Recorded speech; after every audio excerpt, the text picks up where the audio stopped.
Chapter 86.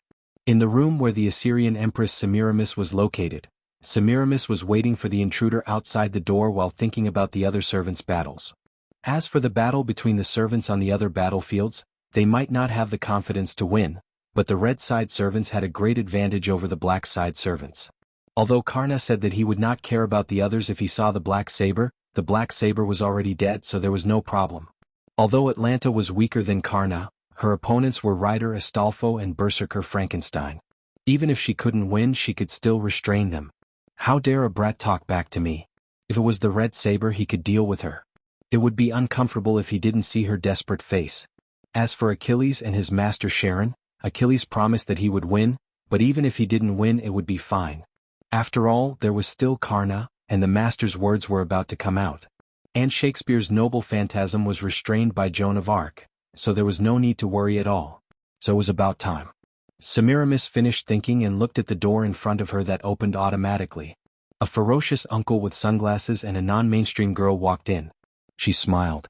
"Oh, there's actually someone guarding the house. You're really obedient assassin." Mordred directly mocked her. Semiramis instantly changed from smiling to gnashing her teeth, but on the surface she was still polite. "You're a bit arrogant for someone who has never sat on the throne before." "What are you talking about? I'll just kick you down." Hearing Mordred's words, Semiramis couldn't help but smile. Then she smiled and said, "The reason why I use space teleportation to lead you here is that I want to personally teach you how to talk." Semiramis waved her hand and several pipes stretched out from the surrounding walls, spraying a kind of lavender mist. At this moment, Mordred also noticed that the door was beginning to close. "It's a trap, Master." In an instant, Mordred roared and kicked the lion out of the door that was about to close. And because Mordred didn't use much strength, the lion quickly landed, and then quickly threw a crystal to Mordred, who was still in the room. The door closed. "Damn it! Saber, come to my side." One of the 4 command seals in Lion Jelly's hand disappeared, but the command seal's effect didn't happen. "What? The command incantation won't work anymore." "I have some understanding of command incantations." Semiramis' voice suddenly sounded.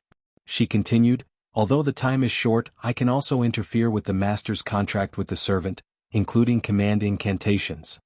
"Damn it." Jelly the lion could only wait anxiously outside the door. Let's hope that Sodric's item is effective. Inside the door, the space was filled with a faint poisonous fog. Mordred put on his armor, and at the same time, he immediately poured a trace of magic power into the crystal that Lion Jelly threw in. In an instant, the power of the crystal enveloped Mordred, making the poisonous fog around Mordred unable to invade. "What?" This time it was Semiramis who was shocked. "What kind of item is that? It can actually block my poison." Mordred held the crystal that was emitting a faint light and said softly, "You've helped a lot, Villo. I'll treat you to a drink." This item was the one that Wuming gave every participant when he knew Semiramis' real name. At that time Wuming said, "Semiramis is the most ancient poison killer. We are going to enter the poison killer's noble phantasm, so we have to be careful. Especially Sharon, if he falls into her trap, he'll be finished. But the rest of you, don't be careless. This crystal is an item that is used to resist poison. Just pour a trace of magic into it and it can be activated.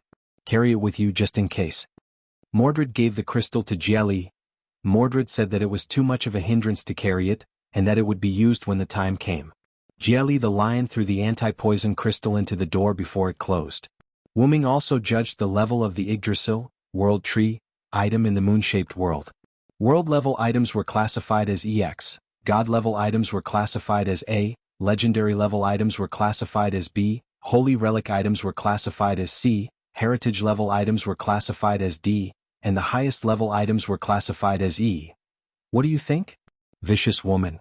What other tricks do you have? Use them all. Mordred opened her helmet and put the crystal into her mouth. The crystal was not very big and it just happened to fill her mouth. Then Mordred closed her helmet and rushed towards Semiramis. Tisk. Semiramis spat in displeasure. She then activated a magic array around herself. The magic circle shot out countless magic bullets and magic lasers. Mordred dodged the magic lasers and used her sword to disperse the magic bullets. Then she ran towards Semiramis. Following an even bigger magic circle, a huge beam of light swept towards Mordred, producing a large amount of flames. Mordred rushed out of the flames and shouted, "Is this all you've got?" Semiramis smiled. Then, several magic circles appeared, and several chains made of poisonous fog shot towards Mordred. Because she was in the air, Mordred could not dodge and was instantly entangled by the chains. Semiramis controlled the chains to swing Mordred around wantonly. Then she smiled and said, "How does it feel to be a little bug?" Mordred cut off the chains and jumped to the ground. She instantly released her magic and rushed towards Semiramis, who was sitting on the throne, like a red lightning bolt. After dodging all the entangling chains, Mordred soared into the sky and shot towards Semiramis. "Got it?" Mordred shouted. Crash. Accompanied by the sound of rattling chains, Mordred was firmly entangled by several chains. The tip of her sword was still a few centimeters away from Semiramis, but these few centimeters were like a natural moat that couldn't be crossed. "You'd better return to the audience." Semiramis chuckled. A large amount of water burst out from her side and washed Mordred to the ground. A huge green fish that looked like a loach appeared from the water and rushed towards Mordred. As the daughter of the fish god, Semiramis had the ability to summon the divine fish of the gods. It opened its mouth, which was as tall as two people, and bit down viciously at Mordred. Mordred blocked its mouth with her sword and gathered red lightning in her other hand. She then shot it out and killed the divine fish. A large number of divine fish appeared from the water and tried to bite Mordred. Mordred held her sword with both hands and gathered her magic on the sword, causing it to emit red lightning. Finally she released the lightning and killed the divine fish. Mordred had learned her lesson this time. She did not get close to the divine fish and activated her relic. Clarent, Blood Arthur. Suddenly the hall was covered by red lightning. On the other hand, in the battle space that was specially designed for fighting, a flame and a meteor kept colliding in the air. Karna and Wuming were fighting fiercely. The entire space was almost destroyed. There was not a single piece of undamaged ground. Karna sometimes fought Wuming in close combat with his superb martial arts skills. Sometimes he would use his relic to attack Wuming. Brahmastra, Brahma, cover the earth. On the other hand, Wuming was constantly fighting against Karna, constantly activating his noble artifacts to fight back. Exsilver. The hot spear tip and the surging sword tip were fighting each other. They were evenly matched. "No wonder you're a Villo of the Knights of the Round Table, the strongest knight," Karna said. "You flatter me, Karna. But I'm Sodric now, so don't be mistaken." Wuming stood not far from Karna and said, "You can't use all your abilities as a Villo now, right?" Karna suddenly asked. "Although I can't use all my abilities as a Villo, I can use all my abilities as a warrior. Do you want to try, Karna?" The two of them looked at each other with a faint smile on their faces. "Then I shall show you my hidden noble artifact, Brahmastra Kundala. Come on, Exsilver." A flame and a meteor collided. The two energy beams fell into a silent zone.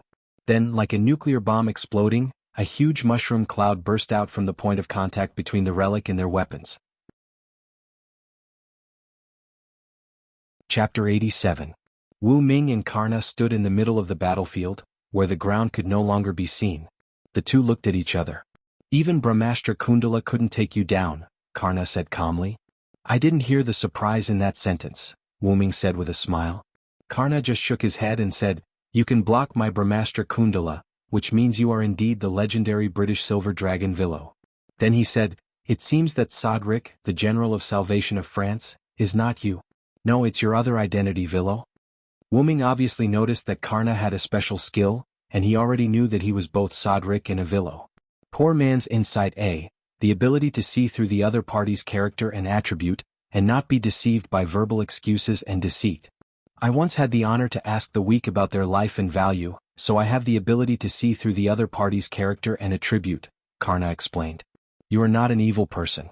In that case, the rumor that the Villo who transformed into the demonic dragon possessed Sodric is a rumor.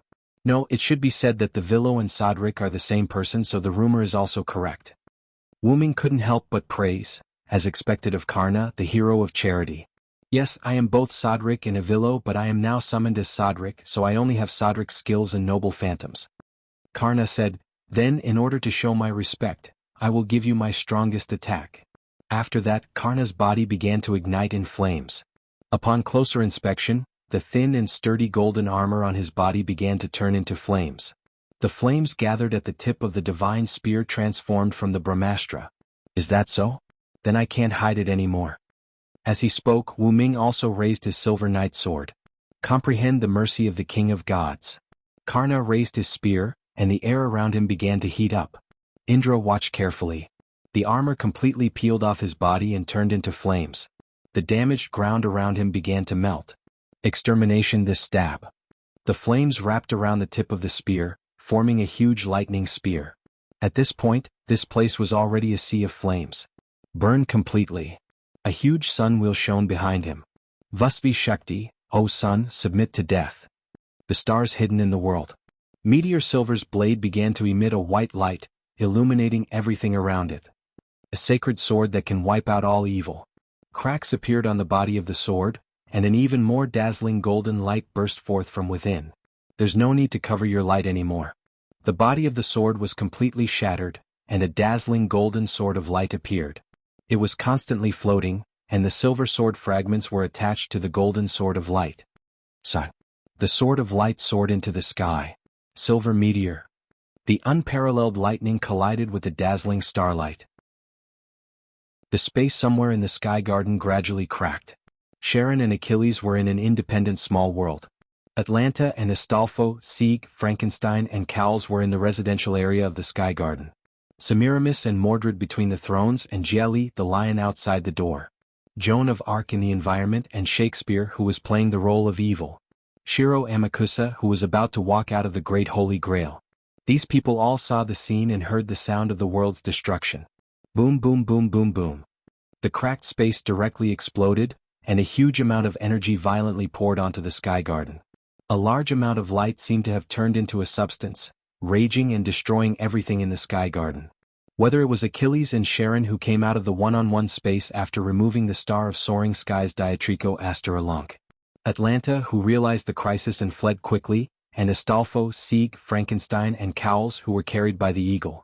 They were all desperately running in the opposite direction of the light. To be precise, they were fleeing. Almost everyone used skills or noble phantoms. Achilles used his noble phantoms, which allowed him to pass through the vast battlefield in one breath. Even if there were obstacles in the field, his speed would not be reduced. Sharon used his skill, Divine Wisdom A+, to simulate his own skill as a centaur, 1,000-mile scamper. Divine Wisdom A+. Except for the hero's unique skills, almost all skills, limited to ancient Greece, can be played with BA-level proficiency. 1,000-mile scamper A has endless stamina for long-distance movement, and the agility parameter temporarily increases rapidly. It can also play the effect of increasing the endurance and strength parameter when running at full speed. Atlanta used her skill, Crossing Arcadia. Crossing Arcadia B can move across all obstacles in the field, including the enemy. Because on the edge of crisis, Atlanta did not use another skill, Aesthetics of Pursuit. Aesthetics of Pursuit C. Let the enemy take the lead and then you can take the lead after confirming the enemy's actions. Although the enemy ran first and she would overtake the enemy first, Atlanta did not dare to use this skill when the light behind her was spreading rapidly. If she did not run fast enough, it would be bad if the light caught up with her. Astolfo, on the other hand, let the eagle carry the four of them and used Hippogriff's trump card, Dimensional Jump. Dimension Jump. After releasing the true name, the eagle and its rider will switch into a blurry posture and disappear when the eagle screeches. It can escape all forms of observation in the world and even reappear in other places. This ability could be called a bug-level ability, saving the lives of the four of them. No one knew how long it took, the light disappeared and the original huge sky garden disappeared directly. The Great Holy Grail, which was originally in the center of the sky garden, was also exposed. Next to the Great Holy Grail was Joan of Arc and Shakespeare, who came out of the environment. The hall in the center of the throne was also exposed, revealing Semiramis, Mordred, who was covered in blood, and Gialli, whose body was pierced in many places. Everyone, whether they were servants or masters, looked at the huge sky fortress that was missing half with a trembling mind. Even Fiori and Gold in the distant Mylnia fortress noticed the magical anomaly of the sky garden.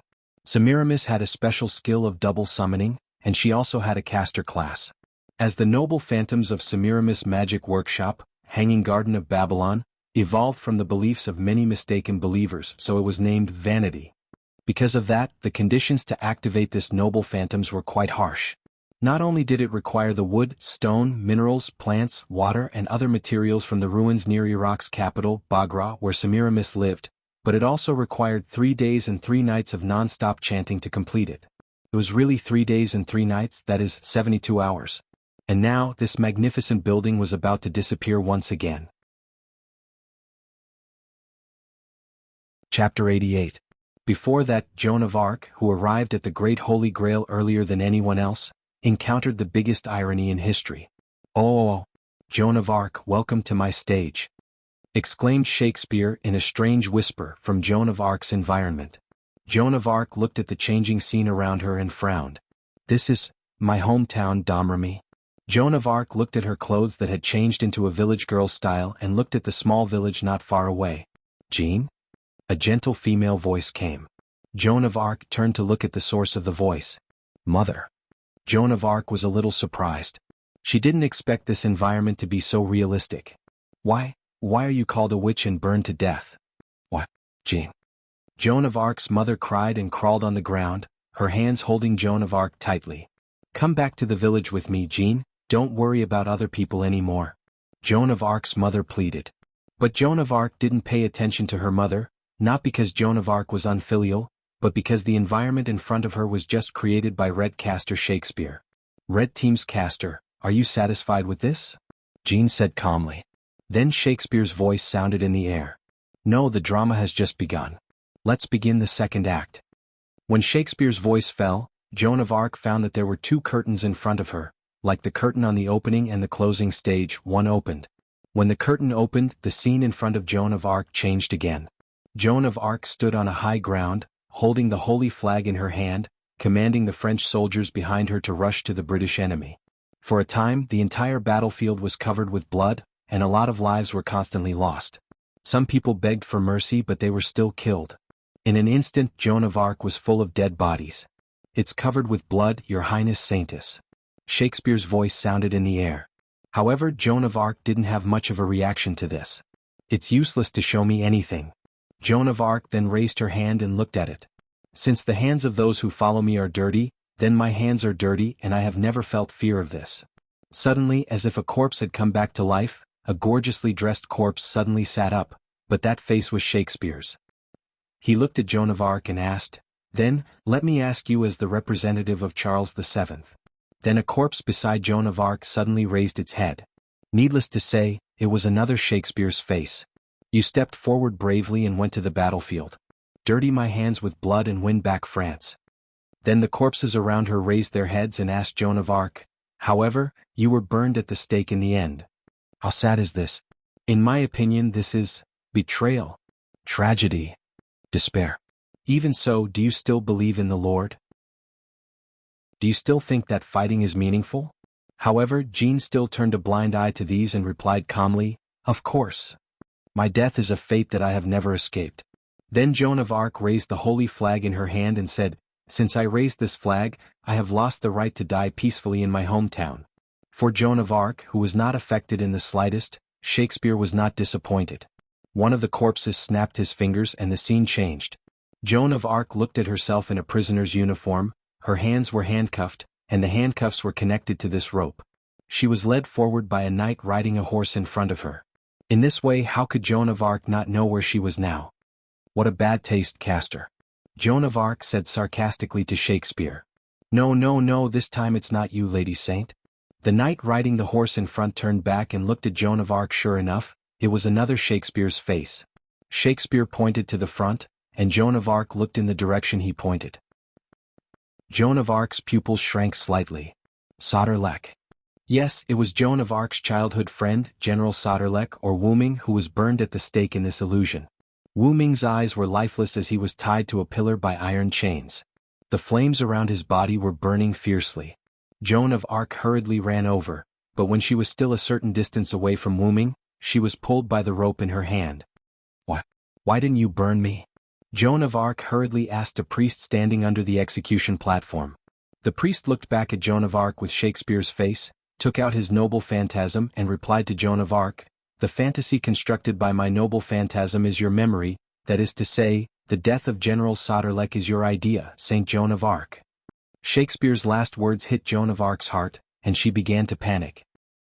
No, how could it be? Joan of Arc couldn't help but think of the scene where Sauterlec rushed to her with wounds all over his body and was burned to death with her. "Is it really me?" And Shakespeare said like a kidnapper, Yes. It's all your fault. At this moment, an incomparably terrifying magical power came this way in Shakespeare's perception. Because this magical power was so terrifying that even Joan of Arc, who was in the illusion, noticed it. The illusion where Joan of Arc was shattered like a mirror, and it instantly shattered. What? My noble phantasm is actually... Outside, Shakespeare and Joan of Arc still stood in place. However, on the other side of the hall, the originally gorgeous hall suddenly lost a piece, revealing a vast sky. This magical power is Soderlek, Joan of Arc said. At this moment, Joan of Arc, who had escaped from the illusion created by Shakespeare's noble phantasm, the hour of the play has arrived and here shall be thunderous applause, would no longer be deceived by Shakespeare's rhetoric. In comparison, at this moment Shakespeare had lost his noble phantasm.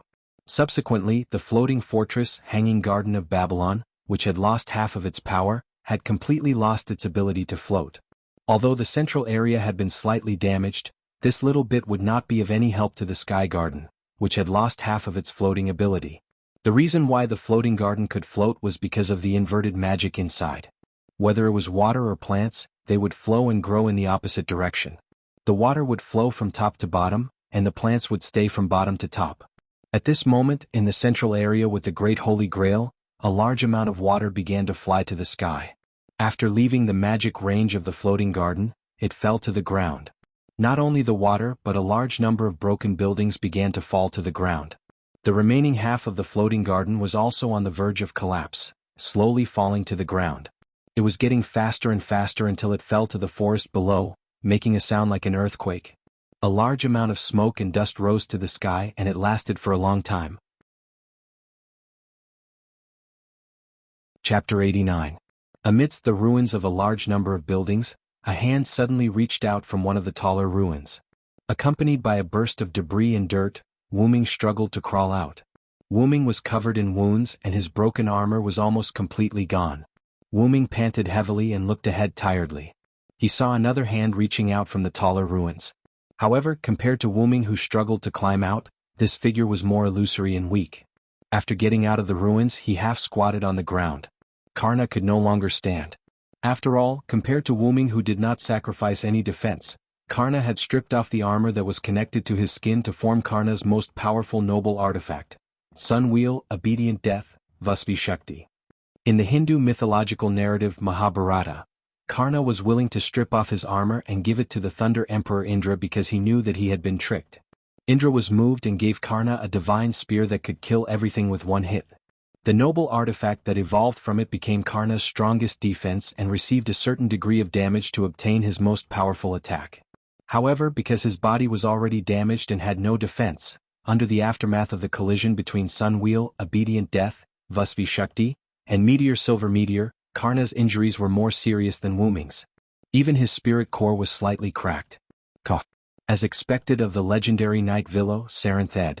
What a beautiful attack. Cough cough cough. Karna said to Wu Ming with a weak smile. It was obvious that Karna was having a good time even though he was in a terrible state. Wu Ming also smiled happily and said, "You don't have to flatter me, Karna. If it weren't for the fact that the virtual space we were in prevented the explosion from spreading, you wouldn't have been so badly injured." Wu Ming was right. Because the virtual space was comparable to an inherent barrier, the aftermath of Wu Ming and Karna's noble artifacts did not cause it to explode. As a result, the aftermath of the explosion caused secondary damage to Wu Ming and Karna, which was why they were in such a sorry state. It was like comparing the damage caused by a bomb exploding in a narrow room with the damage caused by an explosion in an open space. Wu Ming was not so bad.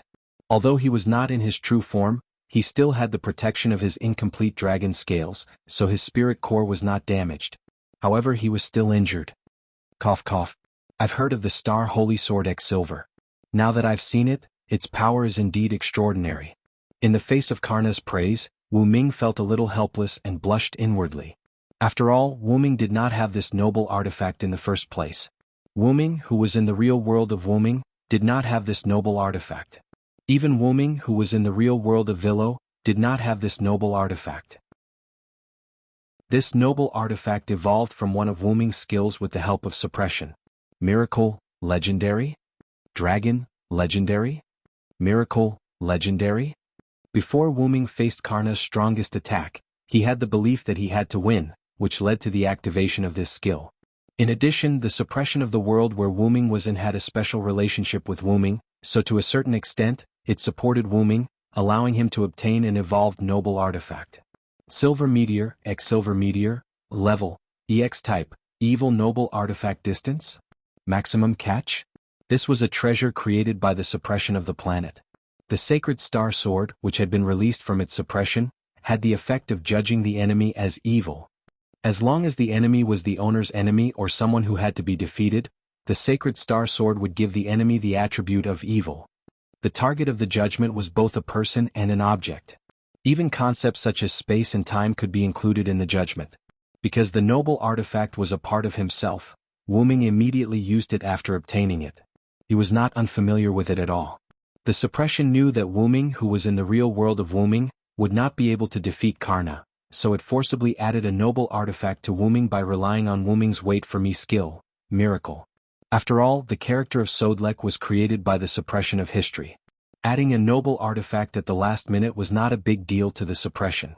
If Wuming, who was in the real world of Villo, had been able to tie with Karna, he would have had a mysterious buff. However, as a Sodlek, Wuming did not have many mysteries, so he really could not fight against the powerful and mysterious Karna. As the Origin Dragon, Soren was someone whom the two suppression forces had to curry favor with, so he had to be a good host in his own world. It was precisely because of this that Wuming could be considered to have defeated Karna. It was also because of this that Wuming blushed. Although the suppression had good intentions, Wuming was not someone who could not accept defeat. Wuming was not that thick-skinned to be praised by the enemy for defeating him with a power that did not belong to him. However, he could not say that. After all, X-Silver was Wuming's noble artifact, and X-Silver Meteor was an evolved noble artifact that was forcibly catalyzed by the planet's suppression force and the human suppression force.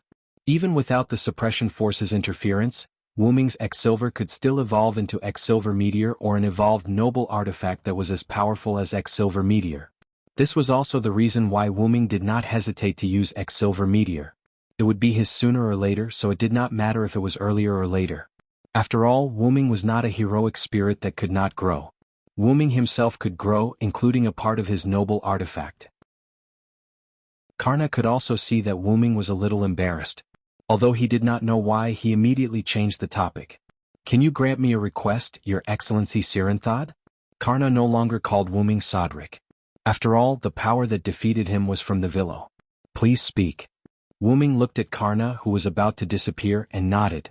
Even if Karna asked, Wuming would find a way to help Karna. After all, this was not a glorious victory. The original master of the red team was caught by assassin with poison. Although the Sky Garden was destroyed and fell, the room where my original master and the others were in was on the other side of the undestroyed Sky Garden. Even if the Sky Garden fell, I don't know if they are okay. Please go there and help me check the situation. If possible, please save them. Wuming was stunned, but he immediately reacted. Then Wuming smiled. As expected of Karna, the hero of charity. "I'll go now." Wuming dragged his broken body to the direction Karna pointed out. Karna, who stayed in place, turned into light and disappeared after his spirit core was completely shattered. Chapter 90. Wuming took out many bottles of healing potion on the way, and after drinking all of them, his body almost recovered. Wuming moved his body and now, except for the serious injuries on his body, there was no big problem. Because Wuming had the skill Magic Dragon EX, his mana was not damaged much. Wuming came to the place where Karna pointed, and everywhere he looked, there was a ruin. The entire Sky Garden fell to the ground and was almost completely shattered. Wuming released his mana and began to search for the masters who were controlled by Semiramis poison. Those masters before the Red Servant were not ordinary people, but one of the best magicians. Therefore, when Wuming arrived, those magicians still had signs of life that even Wuming almost didn't notice. When Wuming dug them out, their bodies were already badly mutilated. Wuming quickly took out 5 bottles of healing potion and gave them to each of them to drink. Yggdrasil was a game that transcended its time. Its degree of freedom was so high that it was unbelievable. But in this game, there was only one kind of item, and that was the health potion called Health Potion. There were no other medicinal items such as Mana Potion, Detoxification Potion, and so on, so they could only rely on other rare items. Because of that, as the only health potion in the game, its performance was naturally needless to say. If it was placed in a noble artifact, it could be judged as a sea-level item. Although Wu-Ming once gave Astolfo the health potion very easily, it was not a small amount.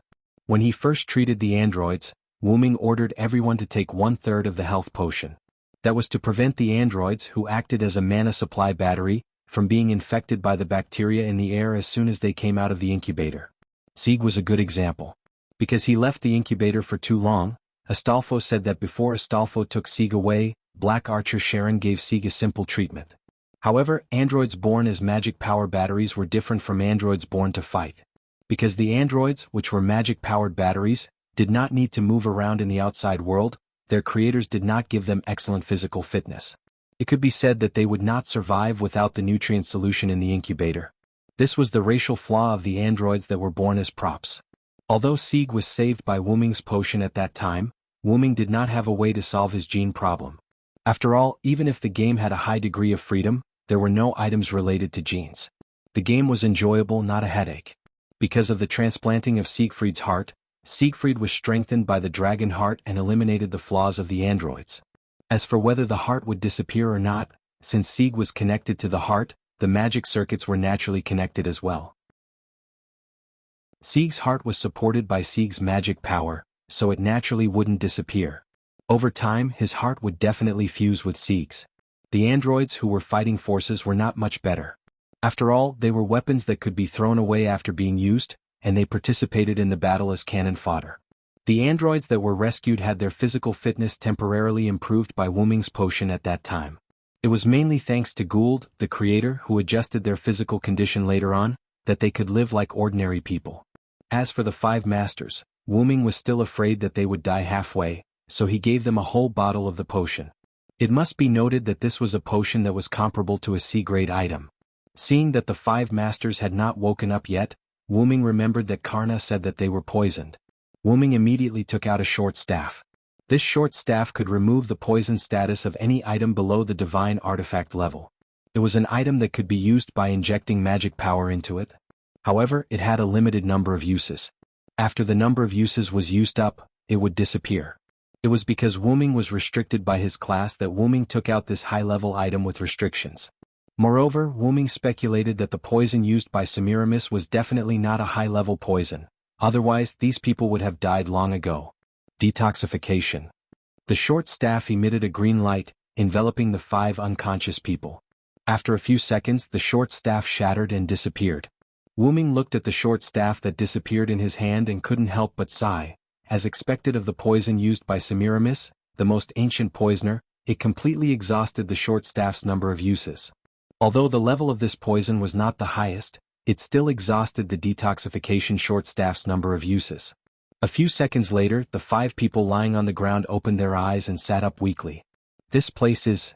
I remember the Holy Grail War is over. What happened to us? Everyone was full of doubts. Then Wu-Ming spoke. Magicians, I am a servant of this Holy Grail War. This Holy Grail War is not over yet. You have now lost the qualification to be its master.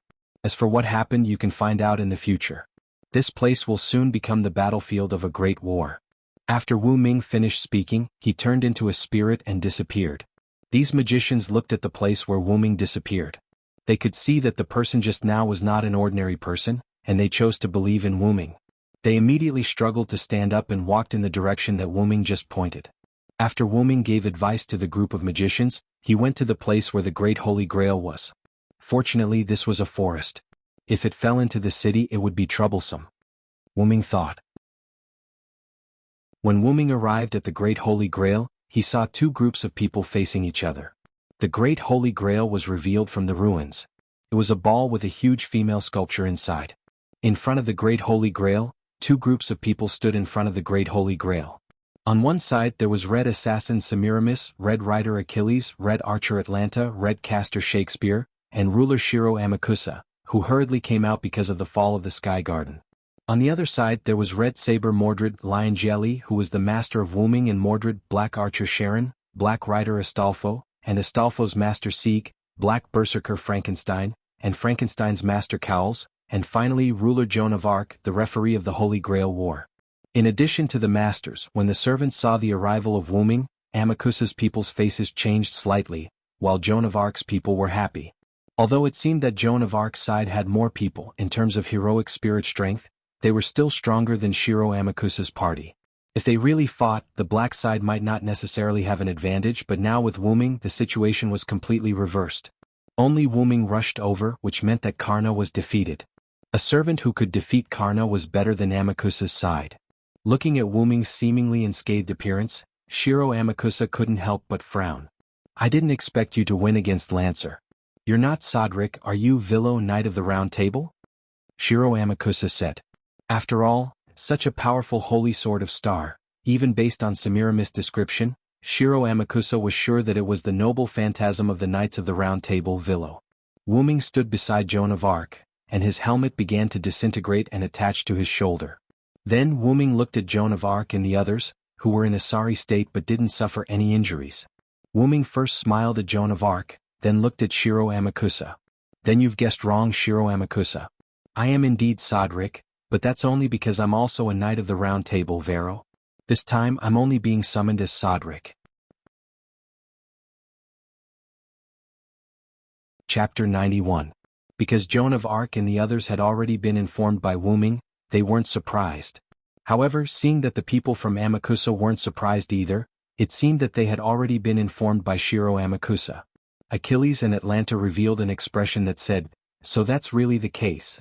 Shakespeare, on the other hand, had a happy expression. Semiramis gritted her teeth. After all, her noble artifact had been destroyed by Wuming. Shiro Amakusa smiled faintly. I really didn't expect that you, whom I met once, would become a major force to obstruct me. In response, Wuming shook his head regretfully and said, even without me, others would obstruct you. Then do you want to come to my side, Knight of the Round Table, Silver Dragon Britain Villo? Shiro Amakusa smiled. Everyone was shocked. After all, most people, no, almost everyone didn't want to rope in the enemy during the final battle. Wuming also smiled and said, do you want me to agree with the materialization of the soul, Shiro Amakusa? Shiro Amakusa continued to smile. That's right. Don't you think that the materialization of the soul is the only way to save humanity? You don't want humanity to repeat the same mistakes you've made in Britain, Villo Silensword. Then the scene fell into silence. After a moment, Wuming spoke. Yes, humans will indeed repeat the same mistakes. Shiro Amakusa smiled. The others also looked at Shiro Amakusa and Wuming in disbelief. If it was me in the past, I might have agreed with you. But Wuming thought of his experience in Babylon, and thought of Gilgamesh, who wanted to free humanity from the shackles of the gods. Now, I definitely won't agree with you, Shiro Amakusa. Wuming raised Meteor Silver, which had already returned to its original state, and pointed the tip of the sword at Shiro Amakusa. The helmet automatically put on. Is that so? Shiro Amakusa closed his eyes and said regretfully. When he opened his eyes, Shiro Amakusa didn't have the slightest bit of hatred, only calmness. At this moment, this was the saint who had given up on hatred and walked out of the Great Holy Grail, Shiro Amakusa Shurjin. Then I will kill everyone who stands in my way. With these words, a war was about to break out. Atlanta took the initiative to release her noble artifact. Present this calamity, Phoebos Kachia. Large amounts of lightning shot towards Wuming's group, but what collided with them was a large amount of green lightning. Blasted tree. Frankenstein used his incomplete noble phantasm to clash with it. Although Frankenstein didn't speak much, it didn't mean that she couldn't speak. In her words, it was just that it took a lot of effort to speak. Astolfo rode his eagle and rushed towards Atlanta, but he was stopped by Achilles in midair. Get down. Achilles leaped up and chopped down the eagle and Astolfo with his spear. Whoosh, whoosh, whoosh. When Achilles landed on the ground, a few arrows shot into his shoulder and thigh. Charon stood in the distance with his bow raised, ready to knock an arrow again. Suddenly he felt a huge threat and quickly dodged. A few chains made of poison pierced where Charon was standing just now. TSK, he dodged it. Am I so weak now that I've lost my noble artifact? Semiramis said unhappily. As soon as Semiramis finished speaking, Charon felt a slight discomfort in his body. He quickly activated the crystal that Wuming gave him and the feeling was gone. That was Hydra's poison? Charon said with lingering fear. Everyone be careful. The surroundings are filled with poison, Charon shouted. The others nodded and activated the detoxification crystal that Wuming gave them, including the two masters, Sieg and Collins. Jean, go and take care of Red Assassin. I'll deal with Shiro Amakusa, Wuming said to Jean. Okay. Jean simply nodded, then raised the holy flag and rushed toward Semiramis. Suddenly Wu Ming threw a ring to Jean. This was the ring that Wu Ming wore on his hand, the Ouroboros ring. Although Wu Ming didn't know how to use this world-class item, it had a special function. Wear it and you can resist Red Caster's spiritual attack. Joan of Arc nodded heavily and rushed towards Semiramis. Mordred, do as you say. After hearing Wu Ming's words, Mordred grinned and bumped her fists, then said, Then I must teach that poisonous woman a lesson. Wu Ming, on the other hand, was facing Shiro Amakusa Shurgen. As the leader of the believers, Shiro Amakusa was already very good for him to have such martial arts skills. But if the enemy was Wu Ming, Shiro Amakusa had no ability to resist. Bang! Shiro Amakusa's body rolled and stopped in front of the Great Holy Grail. Pwah! Shiro Amakusa spat out a mouthful of blood and struggled to stand up. Then Shiro Amakusa once again rushed toward Wu Ming and roared, Vilo Saranth! Bang! Another blow and Shiro Amakusa once again collapsed on the ground. Wu Ming looked at Shiro Amakusa, who was struggling to get up, and sighed. Shiro Amakusa, you still don't want to give up? Wu Ming looked at the battle between the other servants. Sharon, Astolfo, Frankenstein, Achilles, and Atlanta were fighting, especially Sharon and Achilles. Because it was not a one-on-one battle, neither of them fought as a warrior, but as an archer and a rider. Astolfo and Frankenstein constantly harassed Achilles, coupled with Charon's godlike archery skills. Although Achilles used his noble phantasm, Sharon had already used his once-a-day noble phantasm, Scorpio Strike, to break Achilles' immortality, which was the noble phantasm Andreas Amarantos. Damn it! Achilles, who was on the chariot, cursed, and then just when he wanted to take out his trump card noble phantasm, Achilles Cosmos, several powerful arrows flew at Achilles. Because Atlanta was entangled by Frankenstein, and Astolfo was constantly harassing them in the sky, Achilles could not take out his trump card. Do you think I will let you take out that shield, Achilles? Sharon said to Achilles and once again drew his bow. Sharon. Achilles was angry again and he drove the chariot toward Sharon, but this time Astolfo seized the opportunity. Trap of Argalia. Astolfo rode the eagle and pierced the chariot's wheels with his spear, and the wheels were forcibly spiritualized. Achilles quickly jumped out of the chariot, and Atlanta just happened to avoid Frankenstein's attack and jumped to Achilles' side. At this moment, Astolfo, Frankenstein, and Sharon surrounded Achilles and Atlanta in a tripartite formation. On the other side, Joan of Arc and Mordred were fighting against Semiramis and Shakespeare. It seemed to be a 2v2, but it was actually a 2v1. After all, Shakespeare had no combat power at all. What the hell are you doing, Castor? Where is your noble phantasm? Hurry up and use it. Semiramis was repelled by Joan of Arc and roared at Shakespeare. My noble phantasm doesn't work on Joan of Arc. Empress, you have to do your best. Shakespeare bowed to Shakespeare and said very elegantly. Joan of Arc looked at the Ouroboros on her hand, clenched it, and rushed towards Semiramis again. The special ability of the Ouroboros ring was the protection of the world. World's blessing. As the incarnation of the world devoured by the devourer of 9 luminaries world, it has the blessing of a world. Although this statement was very vague, Wu Ming knew that a tool transformed from a world was not that simple, at least it had resistance to mental attacks. Sure enough, the world's path had the power to resist mental attacks. Just when Semiramis was ready to resist Joan of Arc's attack, a voice broke through the air. Take this, poisonous woman. Chapter 92. Semiramis' pupils instantly froze as she raised her head to look at Mordred, who was falling from the sky. Poochie. Mordred's brilliant imperial sword cut through Semiramis' chest and blood spilled all over the ground. Checkmate. Poisonous woman. Mordred turned around to look at Semiramis, who had fallen to the ground, and said proudly. Joan of Arc also walked in front of Shakespeare and said to him, Red Castor, do you still want to resist? Shakespeare hurriedly waved his hand. No, I really don't have the ability to fight. I surrender. Saying that, Shakespeare raised his hand. You bastard, do you have to be so spineless? You actually surrendered. Mordred said viciously. No, this is a wise choice. Shakespeare's face was full of joy.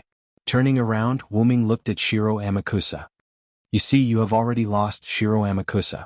Shiro Amakusa, Shurgen, continued to stand up and slowly said, So what? Shiro Amakusa stared at Wu Ming. You want to use failure to change my mind about saving humanity. 400 years ago, when we were slaughtered by the shogunate, I didn't retreat. How can death and failure make me change my mind about saving humanity? After a moment, Wu Ming looked at Shiro Amakusa, who had calmed down a little. He took off his helmet and looked at Shiro Amakusa. You are not wrong, Shiro Amakusa. However, this is a war where the winner takes all. The loser will lose the opportunity to realize their dreams. After hearing Wu Ming's words, Shiro Amakusa laughed again. What a pity, Vilo there answered. The Great Holy Grail has already been activated. As if to confirm Shiro Amakusa's words, the Great Holy Grail behind him began to gradually glow and slowly sank into the ground. Originally, I wanted to use the Space Garden to move the Great Holy Grail and spread the third law all over the world. However, now that the Space Garden has been destroyed, the Great Holy Grail has coincidentally come into contact with a spirit vein. At this moment, it has already begun to use the spirit vein to spread the third law all over the world, realizing the materialization of all humans. My wish is about to come true, Shiro Amakusa said very calmly. Aren't you afraid that I'll destroy the Great Holy Grail if you tell me all this now? Wu Ming wasn't in a hurry. Instead, he continued his conversation with Shiro Amakusa. In response, Shiro Amakusa shook his head and said, You won't. Everyone who participated in the Holy Grail War has their own wishes. Even you, Vilo Theranst, are the same. Shiro Amakusa was right. Every servant who participated in the Holy Grail War had their own wishes. No one would destroy the Great Holy Grail before it was completely beyond saving. Wu Ming believed that even Artoria would not take the initiative to destroy the Holy Grail. Unfortunately, Wu Ming didn't have any wishes that needed to be fulfilled. Moreover, he didn't believe that a mere large-scale magic storage system would be able to fulfill all his wishes. The suppression force once told him that the Holy Grail War was a ritual created by the three families of Macri, Ainsberg, and Enosaka to reach the origin. The original purpose was to reach the origin. The Great Holy Grail could temporarily open the door to the origin vortex. Through this door, the magician could directly reach the origin. Therefore, the matter of fulfilling all wishes was purely a rumor. Of course, some small wishes could still be fulfilled. After all, this was a magical power that could open the door to the origin vortex. Shiro Amakusa entered the Great Holy Grail system through his own noble phantasm. Through the incomplete third magic that came with the Great Holy Grail, Shiro Amakusa made a wish to save all of humanity, allowing the third magic to spread throughout the world. Is that so? But you won't see the end. Goodbye, Shiro Amakusa. You are a person worthy of respect. His hand rose and his sword fell. With a smile on his face, Shiro Amakusa fell to the ground.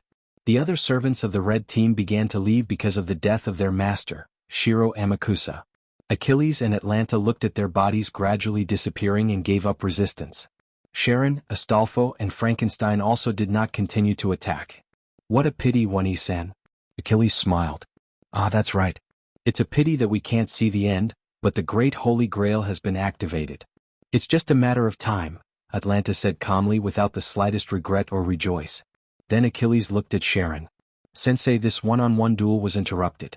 Next time we must determine the winner. Of course, Achilles. I look forward to the moment when you defeat me. The wind came and Achilles and Atlanta disappeared into light.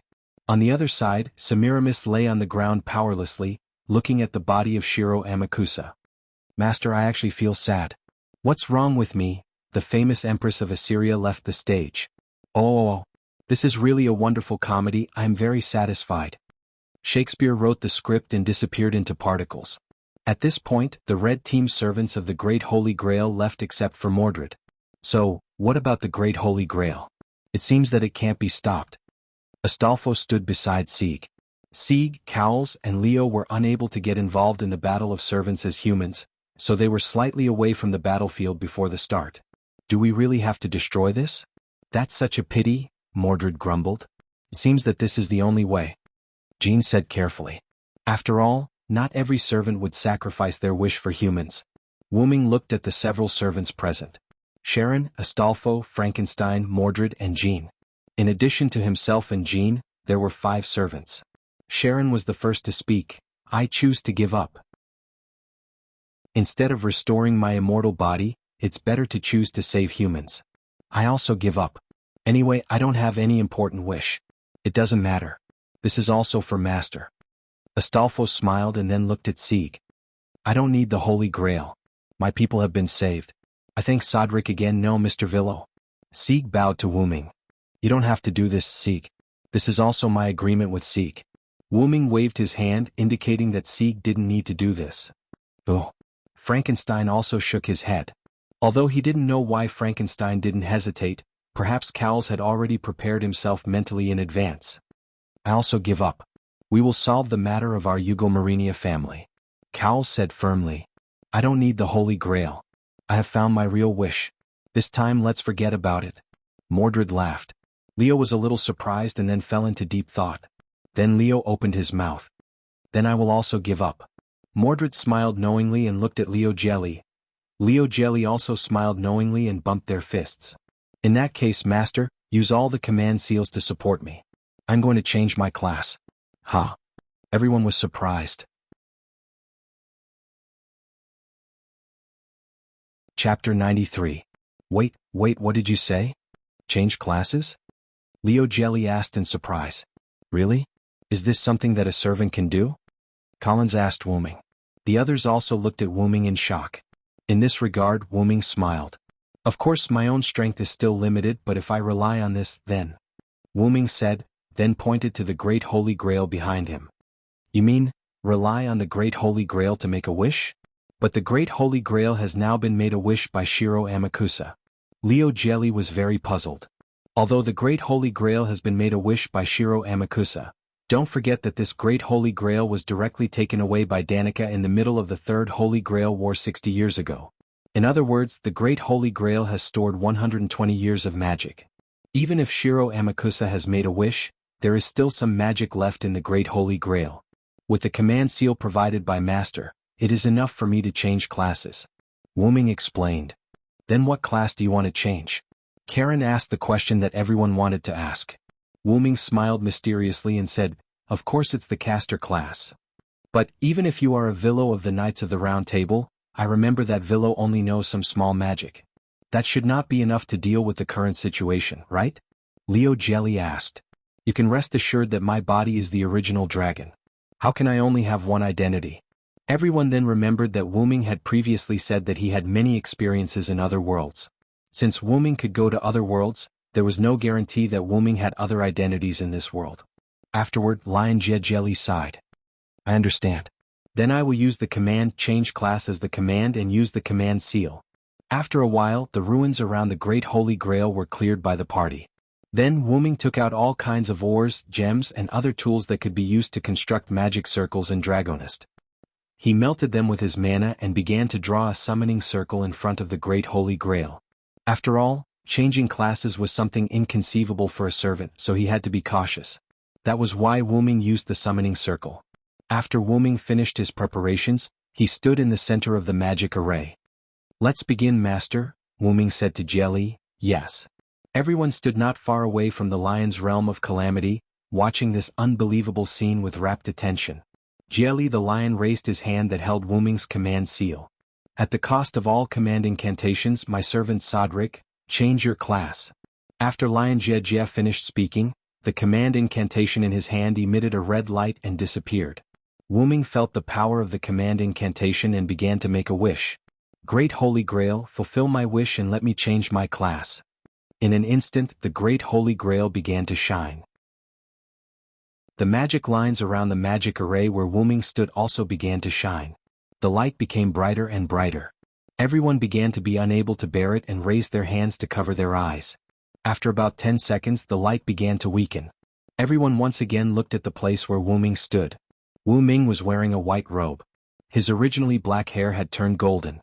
He held an ancient book of unknown origins in his hand. He looked holy and his surroundings were filled with a holy aura. What happened? Is the contract broken? Everyone heard Jelly the lion's words and then looked at him. The command incantation that Lion Jie used on Jie's hand disappeared without a trace.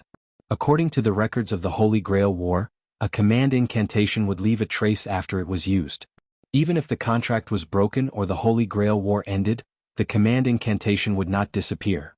Only the traces of the command incantation would disappear. But now, the Holy Grail War was not over yet, and the traces of the command incantation disappeared. Moreover, Jelly also clearly stated that the contract was broken. Don't worry. A particularly gentle voice came. Collins and Jelly were a little absent-minded, but then the two of them quickly woke up. Several other servants were also slightly absent-minded, but it did not affect them much. And because Sieg had Siegfried's heart, his resistance was comparable to that of a servant. Only Jeanne d'Arc could resist the strange holiness emitted by Wu Ming. "What's going on, Sodric? Or are you no longer Sodric?" Jeanne asked Wu Ming, somewhat at a loss. Everyone looked at Wu Ming with some vigilance. Wu Ming only smiled faintly at this, causing people to become absent-minded again. "I'm sorry.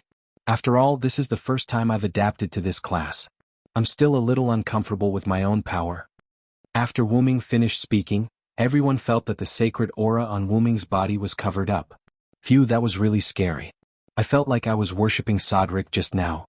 Collins wiped the cold sweat from the lingering fear. That's true. If Sodric spreads this sacred aura to the maximum extent, some people with low spiritual power will become his believers. I'm afraid some berserkers will also be affected. As a person who firmly believed in the Lord, it was easy for Jeanne to see the essence of this power. That's really scary. Collins swallowed his saliva. At this moment, Collins was even more scared. Yes, after all, I didn't control my power. I'm sorry, Mr. Collins. Wu Ming said gently. About the breaking of the contract, it was my decision. After all, what I'm going to do later is a bit unbearable for Mr. Jelly. Therefore, I linked the contract to the Holy Grail. What? Doesn't that mean that you have infinite magic power now? Astolfo cried out in surprise. Wu Ming smiled and replied, "That's not the case. Although I'm linked to the Holy Grail, I can't use the Holy Grail's magical power. Now I just have an unconscious master who can provide more magical power. In short, just like me, the Holy Grail provides magical power directly, but magical power can't be abused at will," Jeanne explained. "I see." Astolfo's left hand turned into a fist and his right hand turned into a palm. "By the way, everyone, I'm no longer Sodric. I know you're not Sodric, but I can't figure out what your identity is. I can't even see your real name with my master's ability," Jelly said while touching his chin. Everyone looked at Jeanne d'Arc, and Jeanne d'Arc nodded and began to use true name detection on Wu Ming. This is?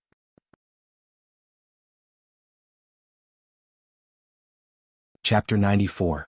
Is this true? No, I should call you Hyunryong-sama. Jeanne was surprised. In an instant, everyone fell into silence. Wait, Hyunryong, is that Hyunryong? Lion Jelly shouted. Hey, is it true? Is it really Hyunryong? Collins was also quite surprised. The servants were okay, after all, they were heroes. But Sieg was puzzled. What does Hyunryong refer to? After all, Sieg was an android who was born less than a year ago. Even if he had Siegfried's heart, he was still an android who was less than a year old. Let me tell you. Astolfo raised his hand. When it comes to Hyunryong, he is the guardian of the ancient Babylonian city of Uruk. After all, no matter in the mythology of any other country or race, there is no character who can be called the Sage Dragon. Legend has it that Hyunryong is the oldest D who can't stand the human race being ruled by the gods and secretly came down to help the human race become independent. Later, Lion Jelly went on to say, Hyunryong is the oldest D in Mesopotamia.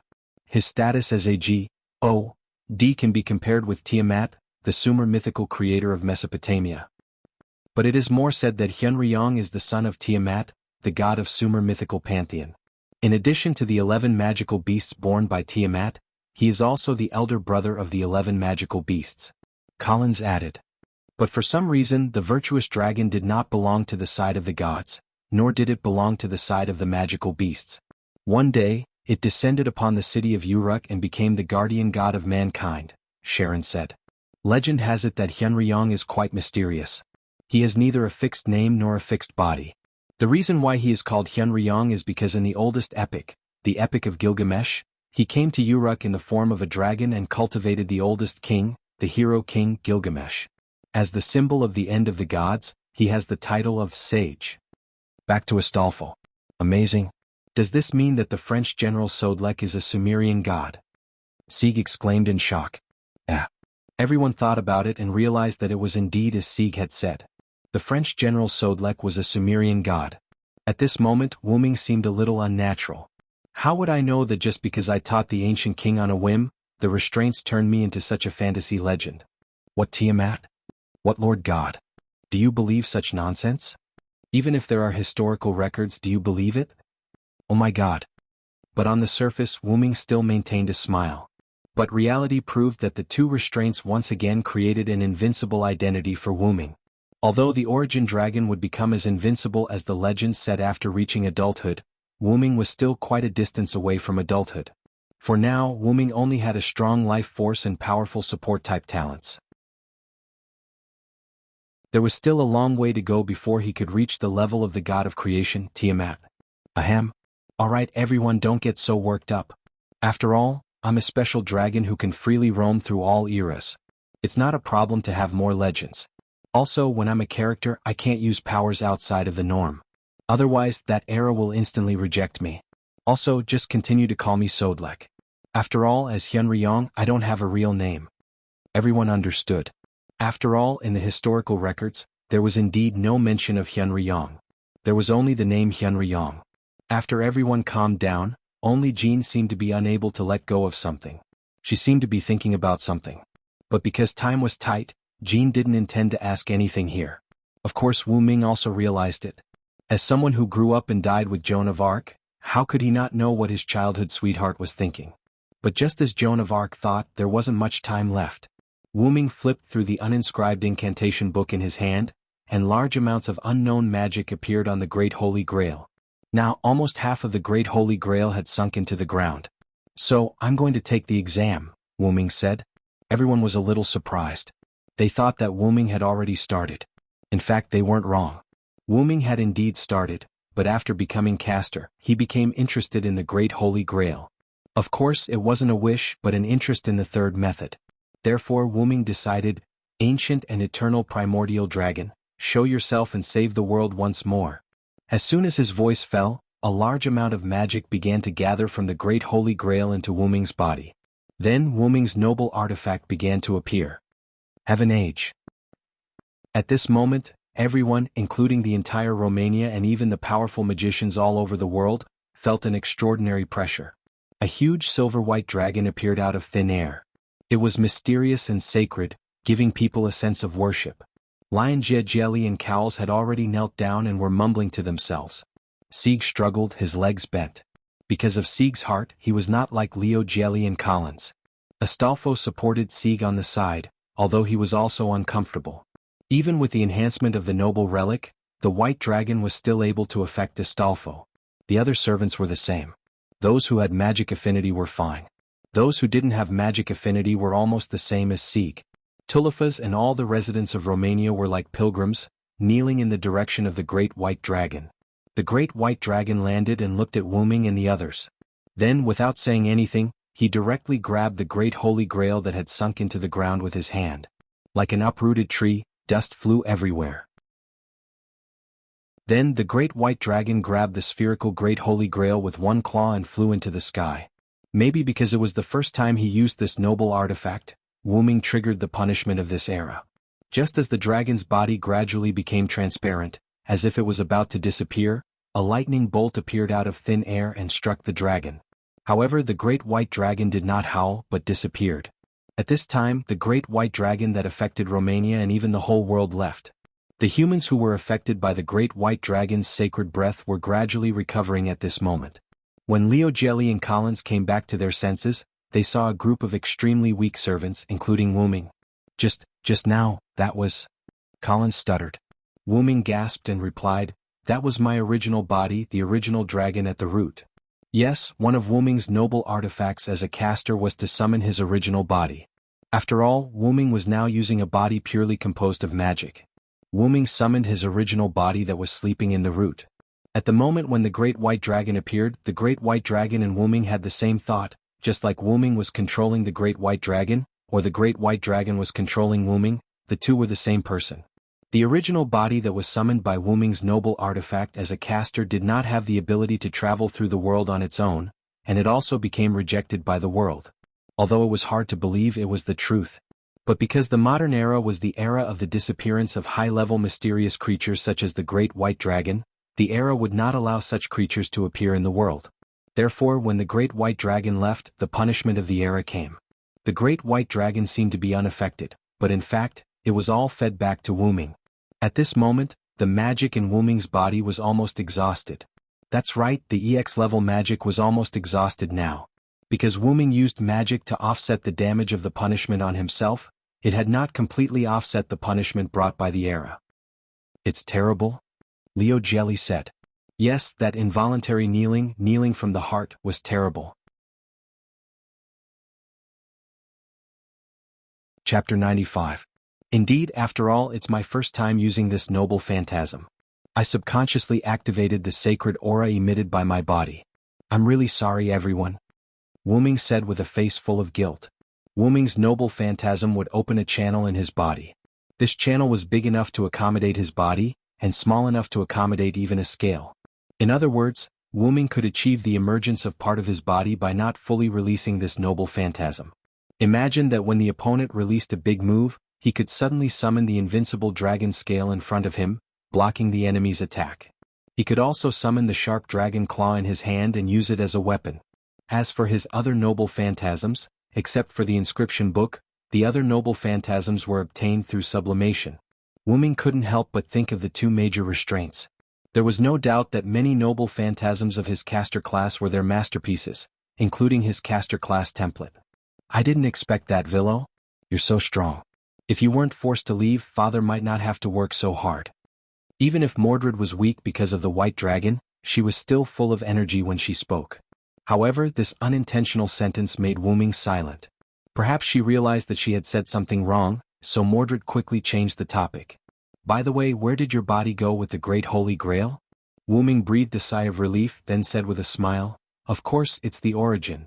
Everyone had an expression of sure enough. My body has been sleeping in the origin. I just woke it up for a moment and summoned it to the present world, and I have to prepare to bear the punishment given by the era. This time I almost died. Wu Ming said and coughed a few times. Jean walked behind Wu Ming and shook Wu Ming's back. Are you okay? Jean looked at Wu Ming tenderly. No matter who Wu Ming was, he had always been Jean's childhood sweetheart, the one who was willing to be burned to death. It's nothing serious. Don't worry. Wu Ming held Joan of Arc's hand and said tenderly, I have a question. Since the Great Holy Grail is no longer in this world, why haven't we disappeared yet? Astolfo raised his hand and asked the others. That's right. The Holy Grail has already disappeared, but our contract still exists, and it shows no signs of disappearing. Sharon analyzed. What's going on? Everyone was puzzled. Let me explain. Wu Ming stood up and looked at the servants and masters. Because when I was moving the Great Holy Grail, I deliberately delayed your contracts for a period of time. This way you can stay in the modern world and experience life. If you don't use a relic, you can survive for about 3 months. What? I thought it would always be there. Astolfo was a little dejected. It's okay, Ryder. Even if it's only for 3 months, I'll still accompany you. Let's travel around the world together. I want to see this world and connect with the humans of this world, Sieg said from the side. Yes. Master, looking at the rejuvenated Astolfo, the other servants couldn't help but laugh, and then they thought about how to spend the rest of their time. That's it for the time being. As long as you don't do anything that violates the rules of the servants and be ordinary people, I believe our Saintess won't say anything. Right, Saintess, Wu Ming said softly to Joan of Arc. Cough. Since everyone helped me solve this crisis, I, as the ruler, allow everyone to move freely until we return to the Valhalla, but you can't use your power at will to avoid unnecessary trouble. Joan of Arc looked deeply at Wu Ming and then said, Especially you, Soderlek. You will be personally supervised by me. That's it. In this regard, Wu Ming smiled awkwardly, followed by the others. If you don't mind, the Yugo Marinia family can provide you with food, clothing, housing, and transportation for the time being. Collins said the biggest problem at present. Then we won't be polite, and with us, we should be able to fight for a big advantage when dealing with the Clock Tower and the Magic Association. Wu Ming said with a smile. Looking at Wu Ming's smiling face, Collins smiled awkwardly. He did have such an idea, but he wanted to express his gratitude for this time. After all, in the case of Danik's death, Wu Ming had the power to destroy the Yugo Marinia family, but Wu Ming didn't do so. Although this was the intention of using the Yugo Marinia family, when Collins' sister Fiole was facing Jack the Ripper, Wu Ming appeared to save Fiole. Based on this alone, Collins, who was already the acting patriarch, was grateful. Wu Ming also knew that Collins was grateful, and dealing with the clock tower was just a matter of convenience. After all, Wu Ming was not a bad person, and Wu Ming felt that the current Yugo Marinia family was very good, so he would definitely help if he could. Don't worry about that for now. Let's go drink Villo? Mordred shouted excitedly. Wu Ming looked at Jean subconsciously. Drinking is bad for the body. Please drink less. I won't follow you. I'll wait for you at the Yugo Marinia family. Remember to come back early in the evening, Jean said naturally. However, Mordred complained, What? Ruler, you are like a housekeeper. Drinking is a rare entertainment for us Knights of the Round Table. As if thinking of something, Mordred said again, By the way, it seems that because you took the soldiers to drink secretly, you were often taught a lesson by father and others. Looking at the bright smile on Mordred's face, Wu Ming smiled and said, If I didn't take the soldiers to drink, how could a lonely guy like you live so comfortably?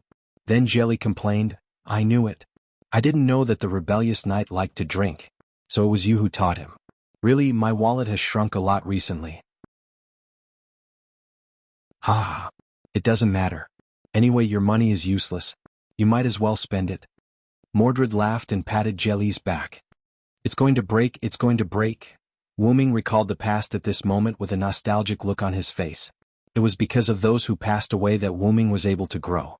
Moreover, Wu Ming looked at Jean and Jean also looked at Wu Ming. The two looked at each other and smiled. Looking at the slowly rising sun, Wu Ming said to the group behind him, Let's go, everyone.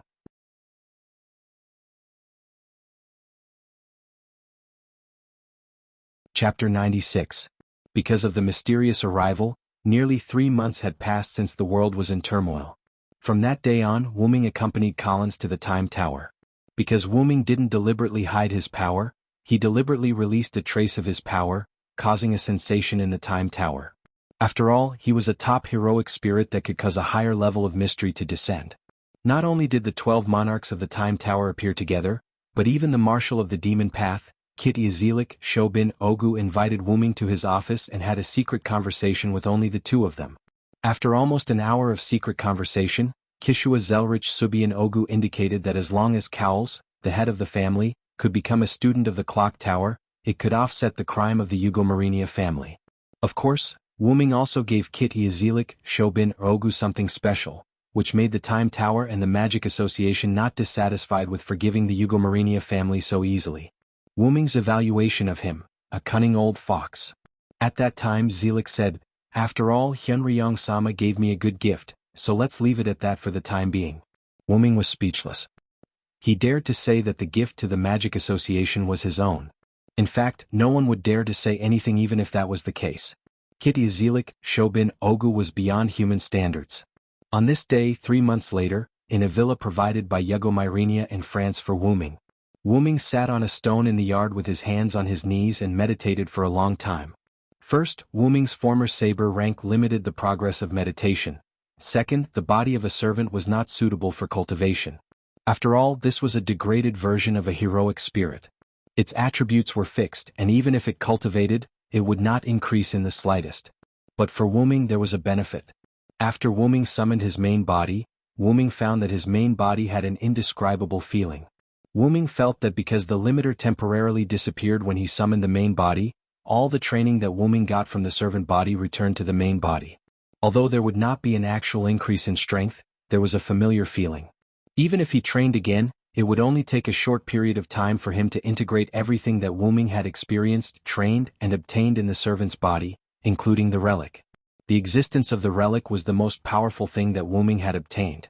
Wu Ming's noble phantoms were different from Wu Ming's noble phantoms when he was a servant. There was no level restriction. In other words, Wu Ming's noble phantoms were a special item called noble phantoms. It was much more powerful than the servant's noble phantoms.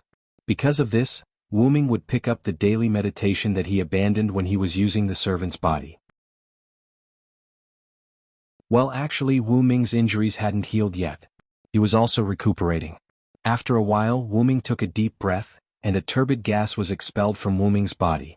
Wu Ming opened his eyes and frowned as he looked at the gas that was about to dissipate. Wu Ming used magic to draw a symbol in the air. In an instant, flames ignited out of thin air and burned the turbid gas. After all, it was a magical gas that had been eroded by the power of the era. It was not good to leave it in the real world.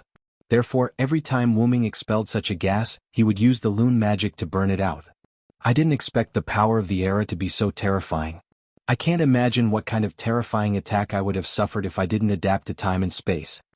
Wuming couldn't help but think of everything he had done in the time and space tunnel before. But in retrospect, if Wuming didn't have the power of time and space, he wouldn't have entered the time and space tunnel. Wuming shook his head and stood up from the stone. He looked at the house that he had lived in for nearly 3 months. I'm really reluctant to part with it. What's there to be reluctant to part with? A girl came in from the gate. She had almost the same appearance as Jean d'Arc, but Wuming found that this was not Jean d'Arc. It's nothing. Did school end so early today? Letitia. Yes, this girl who looked almost the same as Jean d'Arc was the French girl, Letitia, who was possessed by Jean d'Arc. After the end of the Holy Grail War, in order to facilitate the girl possessed by Jean d'Arc, Cowles specially gave a private villa in France of Hugo Marinia to Wuming and Jean d'Arc. It provided for the two of them to live in these 3 months. Letitia, on the other hand, would take leave from school every day and return to this villa. In this way, Jean d'Arc stayed in Letitia's body during the day, enjoying the fun of being a student, and returned to the villa at night to live with Wuming. Of course, they slept in separate rooms. After all, the two were still friends and not lovers. Wuming, on the other hand, had a very comfortable recovery for 3 months. He quietly lived the life of an ordinary person and recovered from the damage caused by the era. Because Letitia usually didn't come back at this time, but after this time, Wuming asked Letitia, who came back early after finishing his daily meditation. The Holy Virgin wanted to come back to spend these last days with you, so I came back early to give you more time to get together. Letitia smiled sweetly and explained to Wuming. Speaking of which, time really flies. 3 months have passed in the blink of an eye. Wuming sighed.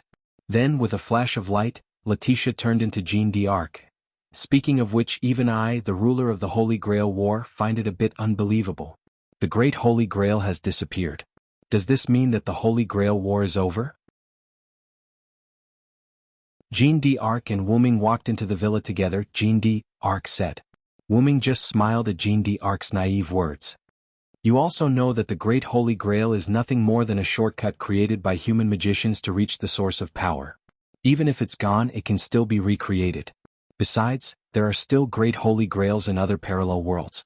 Heroic spirits are mystical life forms that can transcend time and space. Even if this world no longer has a Holy Grail War, there will still be one in other worlds. We will appear again. Wuming also knew that Jean d'Arc was just simply looking forward to it. After all, Jean d'Arc also understood a lot of things after becoming a heroic spirit.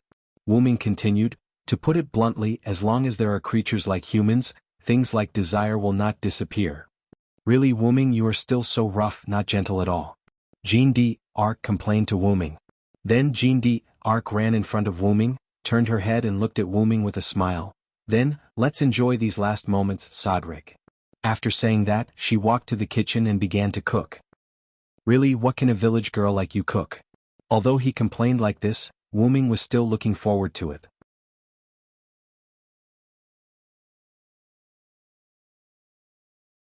Chapter 97. The next day, the servants that the Magic Association was afraid of disappeared collectively on this day. After all, this kind of uncontrollable power was still very feared by some of the higher-ups of the Magic Association. Early in the morning, Wuming and Jean sat at the dining table, eating breakfast made by Letitia. Because Joan of Arc once messed up breakfast, Letitia had no choice but to make it. Jean looked at Wuming, who had been smiling, and said with a red face, "Really, I wasn't familiar with the kitchen at that time. It was an accident." However, Wuming said with a happy face, "Yes, yes." Later, breakfast ended with Wuming's happy and Jean's complaints. After breakfast, Wuming didn't meditate and Jean didn't go to school. The two walked slowly on the road, looking at the scenery that they were already familiar with. After a while, Jean said, "Hey Cedric, will we have a chance to meet again in the future?" Wuming didn't think and said directly, "Yes." Why are you so sure?" Jean was surprised. "That's because you haven't replied to me yet. I'll keep waiting." Wuming said half-jokingly. "Really, you're not serious again?" Jean's cheeks were red and she quickened her pace. In fact, Wuming was also telling the truth. After all, Wuming was not dead. Although Jean was already in the Hall of Valhalla, it shouldn't be a problem for Wuming to summon a Valhalla. Probably. Wuming quickly caught up with Jean and began a different kind of last time. Finally, Wuming and Jean stood on a high ground, looking at the scenery in the distance. As if it was time, Jean turned and looked at Wuming. Then I'll go first, Wuming. Well, see you next time, Jean. In the end, Wuming told Jean his real name. Jean's body emitted a light, and as a gust of wind blew, the light dissipated. Letitia appeared on the spot and looked at her hands in disbelief. Then Letitia looked at Wuming in embarrassment. That. Lord Hyun-ryong, looking at the blushing Letitia, Wuming gently said, Letitia, you've lived together for so long. Are you still afraid of strangers? Letitia blushed even more after being exposed by Wuming. No. As expected, Sodric, you're still as wicked as ever. As she spoke, Letitia kissed Wuming's cheek under Wuming's shocked gaze. Then she quickly ran away. Wuming was at a loss as he watched Letitia run away. When he came back to his senses, he touched the cheek that was kissed and said helplessly, This is really... Wuming sighed. Wuming guessed that when Letitia and Jean shared the same body, she often dreamed of Jean's dream, and gradually their feelings were assimilated. Then Wuming shook his head, opened his mouth and chanted a spell. Wuming disappeared on the spot. A moment later, London, England, clock tower. Outside a room located at the highest point of the clock tower, a black-red ripple appeared. Wuming walked out. Wuming had a smile on his face. He wore a white robe, and his short blonde hair was overflowing with a holy aura. Wuming knocked on the door of the room. Knock knock, come in. Wuming pushed the door open and entered. What he saw was a strong old man with red eyes, white hair, and a short white beard sitting in the dark room. Oh, it's the virtuous dragon. Have the other servants returned to their seats? Demonic Marshal Kit Zelrich Subian Augustus asked. Wuming elegantly sat on the sofa, picked up the tea that had been prepared on the table, and took a sip. Of course, I provided them with magic power and contract for only 3 months. Once the contract is broken, unless the servant's master is a true ancestor like you, it is impossible for them to continue to stay in the modern world. That's right, as the leader of the highest level of the Magic Association, the demonic path Marshal Keshua Zelrich Subian Augustus was a true ancestor. Aha, that's all in the past. Who told me to lose to Zhuyu? Zelik said with a laugh, not angry because of Wuming's words.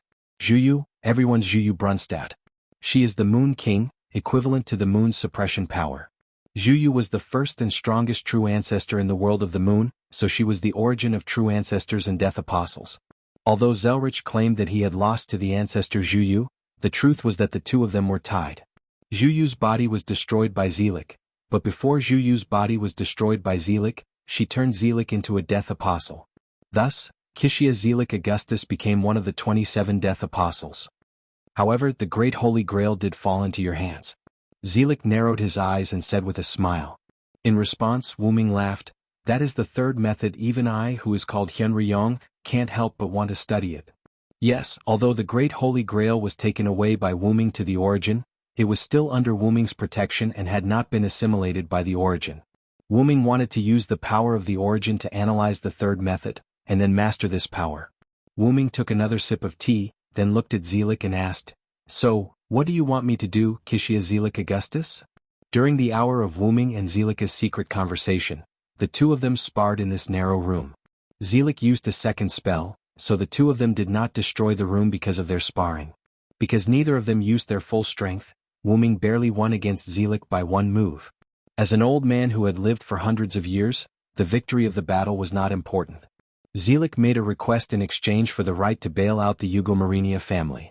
Of course, Wuming did not agree, but Zelik gave Wuming an auxiliary magic dress in exchange for a second spell, and after a moment of consideration Wuming agreed. The premise was that it could not be something that was harmful to Wuming. Zelik said at that time, Even if I wanted to harm you, it is impossible.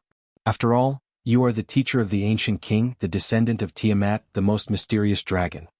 But only Wuming himself knew that he was not strong enough to be compared to the creator of the Sumer pantheon, Tiamat. But after all, Zelik was the product of the second method in exchange, so Wuming had to think about it. After all, the 5 great spells of the shaped moon world were one of the most mysterious. As the second method was of the same origin as the third method, it would be of great help in analyzing the third method. Wuming asked Zelik to provide a magic dress with a powerful analysis ability. Zelik was a little puzzled. Even if it was a magic dress made by the second method, it should not be of much use to someone of Wuming's level. However, as a willful request of a partner, Zelik said that he had to add one more rule, which was that his request must be the first factor of action. Wu Ming said that as long as it was something he could do, he would try his best to do it as soon as possible. In this way the two of them sat politely drinking tea and chatting happily 3 months later. I want to invite you to a parallel world.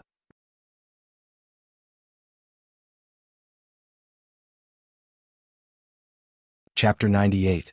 Parallel World? Wu Ming put down the teacup in his hand and looked at Zelik with an expressionless face. Yes, because a certain mysterious person in front of me has caused an even higher level of mystery to descend, my perception of other parallel worlds has become more sensitive. It's like a sixth sense that a world-destroying disaster will descend, and it's a disaster that will affect almost all parallel worlds. Zelik continued in a low voice, unfortunately, I don't have the ability to stop the disaster from happening, and I can't even lock onto its source. But now, I know of your existence. Wu Ming sneered at this. As the second archmage, even Zhuyu was dealt with by you. How can you not have a way to deal with this disaster that affects other parallel worlds? Wu Ming did not doubt Zelik's judgment that was similar to a sixth sense. For someone of his level and a full-time second archmage in a parallel world, Zelik's premonition could be said to be incomparably accurate. Zelik was not angered by Wu Ming's sarcasm. He smiled and said, because I already know that I can't deal with this disaster by myself. Wu Ming thought for a moment and asked, is it because you went to other parallel worlds to try to deal with this disaster, but you found that you couldn't do anything to solve it, Zelik? Zelik nodded and said, that's right. I solved many things that I thought were the source of the disaster, but I found that my perception of other parallel worlds was still on the verge of destruction. So I came to find you. As an additional servant in this Holy Grail war, not only did you follow the Red Team's saber and summon her on your own, you also had many different identities throughout history. If it wasn't for the fact that I've talked to some heroic spirits before, I would even suspect that you were the one who played almost every role in history. Of course, Wu Ming also knew that Zelik was joking at the end, so he did not say anything about it. Most importantly, you seem to have said that you didn't die. Wu Ming poured himself another cup of tea then asked, so, you think I can solve this crisis? Zelik shook his head then said, of course not, although I still don't know who solved this crisis. I can feel that that person has an unusual relationship with the heroic spirits. Zelik stood up and walked to a storage cabinet. As for you, you're an extremely special heroic spirit. I'm sure you'll definitely have a connection with that person. Therefore, I'd like to invite you to a parallel world to find that person who can resolve the disasters. At the same time, you can resolve the disasters that often occur in parallel worlds. After all, the fewer disasters in other parallel worlds have, the later the disaster that will affect other parallel worlds. Zelik took out a box and threw it to Wu Ming. Wu Ming almost guessed what it was and immediately opened it. Then Zelik on the side said, this is the magic dress you asked for. I specially made it in the shape of a crown. This should be very suitable for your caster profession. Wu Ming looked at the golden luxurious crown. It's called a crown, but it's more like a ring. However, Wu Ming doesn't care much about what this magic dress looks like as long as it can be used. By the way, because I am afraid that you don't like its appearance, I deliberately set it as a magic dress that can automatically adjust its appearance. It is now in an inactive state. Moreover, I also set up an artificial elf for this magic dress. Of course, it is also in an inactive state. She will wake up at the moment you activate it and recognize you as the first master. Wu Ming was very surprised. He didn't expect Zelik to be so concerned about this magic dress. In fact, even without these factors, Wu Ming has a way to master this magic dress. It seems that you are very concerned about this matter, Zelik. Of course, Wu Ming and Zelik both knew that Wu Ming was talking about the disaster. Through the perfect production of the magic dress requested by Wu Ming owed him a favor and had to pay attention to this matter. After all, the matter of the Marinia family and the magic attire added together was enough for Wu Ming to owe them a favor. Later, Wu Ming said to Zelik, regardless of whether this magic dress is good or bad, I will do my best to fulfill your request and block my name Wu Ming. Wu Ming. Zelik pronounced the pronunciation of this word, as if thinking about the origin of this name or related things. I'm sorry, my name is indeed Wu Ming, but that's Chinese. It's a stranger name for you. After all, Wu Ming was once picked up by the old people of the Celestial Dynasty. Even if Wu Ming was not human, this did not diminish the name that accompanied Wu Ming from the beginning. So, when will you send me there? Wu Ming interrupted Zelik's contemplation. Zelik immediately replied, I've decided to send you to the parallel world now, what do you think? Wu Ming stood up and put the crown in his hand into the open golden ripple. Then let's begin.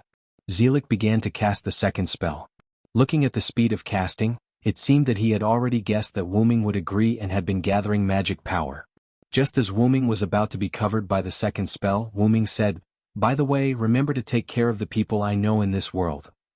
You're asking for a lot." Zelik, who was concentrating on casting the second spell, spoke up after a moment of silence. After all, this was transferring a high-ranked heroic spirit like Wu Ming, so Zelik had to be cautious. However, an accident still happened. The era had left a deep impact on Wu Ming. When he left this era, the era shifted to his destination. "Oh no." Zelik was shocked. "Vomian? Remember to look for me in that world, he'll help you." Before Zelik could finish, Wu Ming vanished. Zelik, who had traveled to parallel worlds many times, knew that this was a normal phenomenon when traveling to other parallel worlds. Heaving a long sigh, Zelik returned to his original seat. In the face of a fate that humans cannot resist, what kind of miracle can he create? Zelik said as he took a sip of the freshly brewed tea. "I'm really looking forward to it." The clock tower detected that there were no abnormalities after the heroic spirits of the Holy Grail War disappeared. However, no one noticed that a different heroic spirit had left. The world returned to its peaceful state. On the other side, Wu Ming opened his eyes and saw a quiet forest. It was night now and the forest was silent. It was so quiet that it was terrifying. "That old man is really unreliable." Wu Ming complained and began his adventure in the new world. Or rather, he had embarked on the path to saving the world.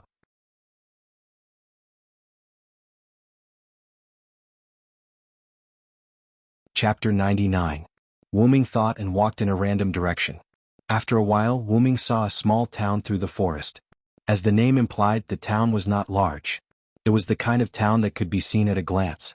Moreover, Wu Ming also found a lot of magical power in the center of the town. Obviously there was a small spiritual vein. Although it was not a lot for Wu Ming, it was likely to be a gathering place for a human family. Enchantments? Wu Ming clearly sensed that there were multiple enchantments in this town. Interesting. Wu Ming kept smiling and walked toward the seemingly ordinary town. Just when Wu Ming just walked to the edge of the town, a huge magical power erupted. A large amount of black mud, starting from the center of the town, continued to rotate and expand, like a storm of death, slowly sweeping the town. Wu Ming sensed that the magicians in the town were basically dead in this storm of death. At the same time, the barrier was also broken. At that moment, a strange power covered Wu Ming. Wu Ming looked in a certain direction with some surprise. "Contract." Wu Ming frowned, then began to move quickly in the air.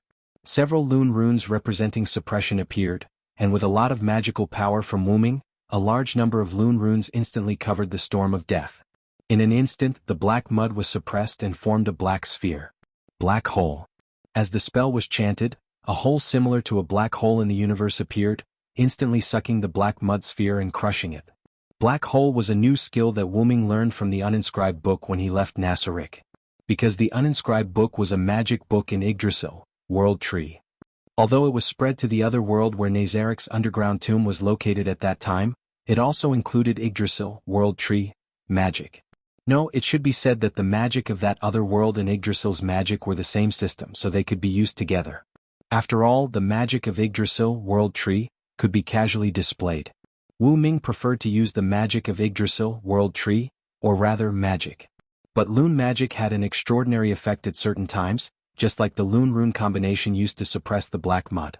Although Yggdrasil's magic was convenient, it was a game after all. Although there was the concept of seal, there was relatively little about this kind of magic. Moreover, this kind of seal represented invincibility and couldn't be attacked in the game. Wu Ming's purpose was to destroy the black mud. Naturally, it was impossible to use Yggdrasil's seal skill. That was also the drawback of Yggdrasil's transformation into reality. Seeing that the people who fled in panic had settled down, Wu Ming used rune magic to cast a diversion magic that could make pedestrians ignore his line of sight. Then, when the police set up obstacles to block him, he walked into the inverted semicircular hole destroyed by the black mud. Because Wu Ming was just contracted by someone. Moreover, Wu Ming felt the essence of the mysterious power, which was the wish-granting machine in the hand of his main body, the Holy Grail.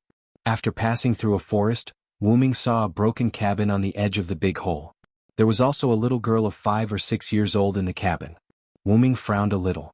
First, because his master was such a young child. Although he didn't know why he was contracted, it was too cruel to let such a young child participate in the Holy Grail War. Second, because Wu Ming saw that the little girl didn't have a smile on her face. No, it should be expressionless, like a puppet. I hope she's not a sacrifice of some magician family, Wu Ming thought to himself. At that moment, half of the cabin had been destroyed. Even if Wu Ming's clairvoyant skill was useless, Wu Ming knew that the cabin could collapse in an instant. At that moment, a little boy who looked to be about 11 or 12 years old ran over from the forest, but the little boy's mind seemed to be still immersed in the big hole in front of him that had a large piece dug out. Perhaps it was because of Wu Ming, the guy in strange clothes. The little boy quickly looked at Wu Ming. Gotcha. However, at that moment, the cabin seemed to have reached its limit. With a gotcha, it began to collapse. The little boy also saw the little girl in the cabin, but because he was focused on Wu Ming just now, the little boy didn't react in time. At that moment, the cabin had begun to collapse. Danger! The little boy yelled and ran to the cabin. But the little boy's speed was still too slow, and there was no time for him to run over. High-order transmission. At that moment, with a spell, Wu Ming instantly appeared beside the little girl. The little girl seemed to have just reacted. She tilted her head and unconsciously opened her mouth as she stared blankly at Wu Ming. Wu Ming instantly picked up the little girl, chanted the spell again, and appeared in the same place. At that moment, the cabin completely collapsed, and the little boy who was running to the cabin also stopped. Is this magic? The little boy said with some surprise.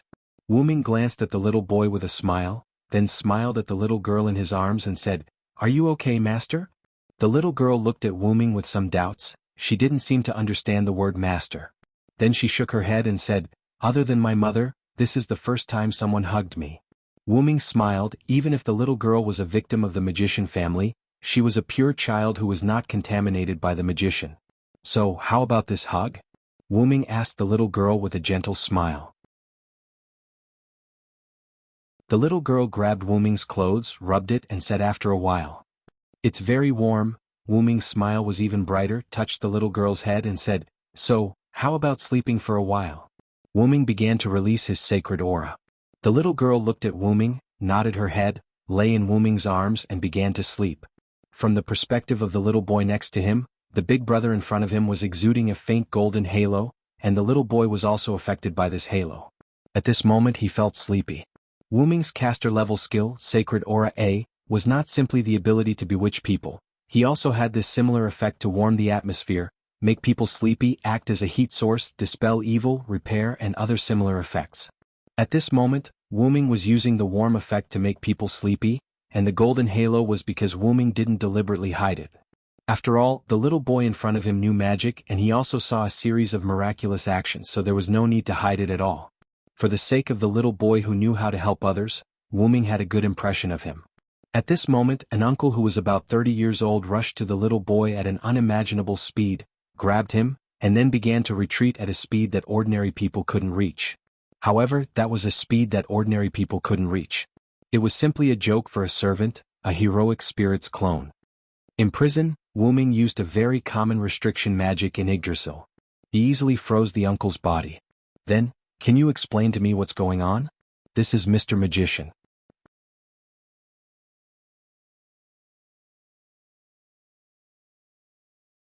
Chapter 100. The man in his 30s in front of Wu Ming swallowed his saliva and broke out in cold sweat. He understood what the creature in front of him was, and he also understood how destructive and unpredictable the creature in front of him was.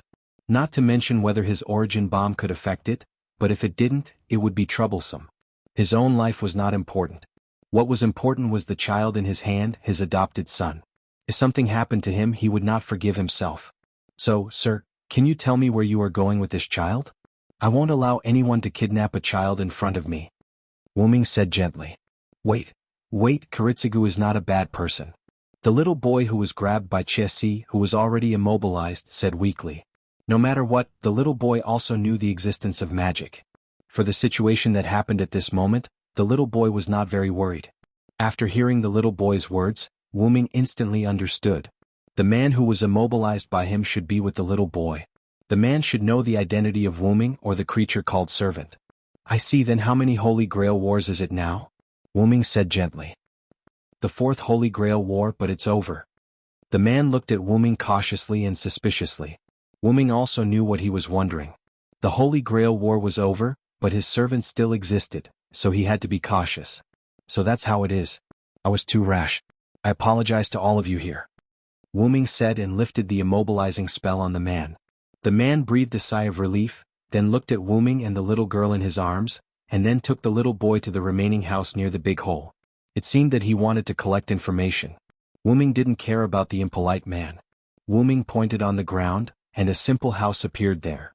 Because Wu-ming had the power provided by Yggdrasil Baba, he could slightly control the wood element. The main purpose of building this house was to give his little master a place to rest for a short time. Wu-ming took out a piece of cloth and put it on the wooden bed as a sheet. Then he settled his little master, took out another piece of cloth and covered her body. Then Wu-ming snapped his fingers and a warm atmosphere filled the room. Wu-ming looked at the cup-shaped seal in his little master's hand and sighed. Wu-ming almost guessed that his little master's family probably died in this disaster. When Wu-ming came to the big hole, he released his magical power. After exploring, except for his little master and the father and son, there were no other humanoid life forms nearby. Wu-ming left the room and gently closed the door. Then Wu-ming gently jumped on the roof and sat down. Wu-ming knew that the father and son just now would definitely come to him again. Wu-ming didn't believe that the magician would come to this town that just suffered a disaster. In this way, Wu-ming began to meditate. On the other side, Amiya Kiritsugu and Shiro Amiya, the father and son Wu-ming met just now. At this moment, they were investigating the magician's family. I see, this is the godchild, the Shutsuki family's secret. The uncle Amiya Kiritsugu looked at the ancient document in his hand with slight excitement. It was written that the Shutsuki family's girl was a natural holy grail after birth, able to fulfill wishes without any cost. This power would only disappear when the girl grew to the age of 7. This kind of girl was called the godchild. Godchild would subconsciously fulfill the wishes of the people around her. In order to not let the children of the Shutsuki family be overwhelmed by these wishes, every time a girl of the Shutsuki family was born, the Shutsuki family would set up a barrier for the godchild. In the barrier, no one except the mother could enter. Godchild would stay in the barrier until she was 7 years old. After that, the godchild's power would disappear. Only then would she be allowed to come out of the barrier.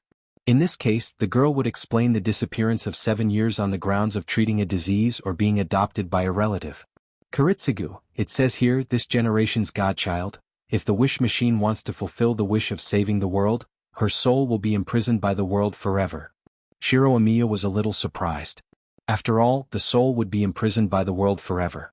He really couldn't imagine how painful it would be. Ah yes. Amiya Kiritsugu held his head and said, we know the way to save the world, but we didn't use the godchild's method and we couldn't even find the godchild. Shiro Amiya looked at Amiya Kiritsugu with some surprise, as if wondering why he could say such a thing. Yes. Amiya Kiritsugu raised his head and looked at Shiro Amiya as if he had found a target. Shiro, the little girl next to the servant, must be the godchild. Shiro Amiya was puzzled. Kiritsugu, what do you mean? Find it, negotiate with it, and first find out what its real name is. Amiya Kiritsugu stood up and walked out of the room. Shiro Amiya also put down the book and quickly ran out. Remember, Shiro, the servant is a degraded version of the heroic spirit. Every heroic spirit was once a hero. The so-called hero is the kind of guy who has no feelings of ordinary people. They are all tools of heroic beliefs. Except for the command curse, nothing can control them. Kiritsugu looked at the wooden house that appeared out of thin air and continued to say to Shiro Amiya, from the series of actions just now, it can be seen that he is the kind of servant with the order attribute who will not kill for no reason. Generally, as long as you don't touch their taboo, you will be fine. Shiro Amiya looked at Amiya Kiritsugu, looked at his somewhat scary eyes and nodded. Wu-ming opened his eyes and looked at the father and son who came to this side and smiled. Then Wu-ming, Amiya Kiritsugu and Shiro Amiya exchanged names. Then Wu-ming learned about the situation of his master from Amiya Kiritsugu. Oh godchild. Wu-ming thought. Amiya Kiritsugu and Shiro Amiya stood opposite Wu-ming. Yes, in order to protect the last orphan of the Shutsuki family, we want to protect her. Even if you are a servant and have been instilled with the knowledge of this era, you can't better protect her in human society. How about we cooperate? Amiya Kiritsugu looked at Wu-ming with a blank expression. Wu-ming laughed. I'm sorry, I didn't mean to laugh at you. For magicians, my master is a rare universal wishing machine. I really can't think of anyone who wants to protect her. Then Wuming looked at Amiya Kuritsugu, who was still calm, and Shiro Amiya, who was looking at Amiya Kuritsugu with a worried face, and said, "Well, then I accept your protection. I hope you don't let me lose hope, Amiya Kuritsugu-san." Wuming stretched out his hand and expressed a happy cooperation. Happy working with you, Wumian."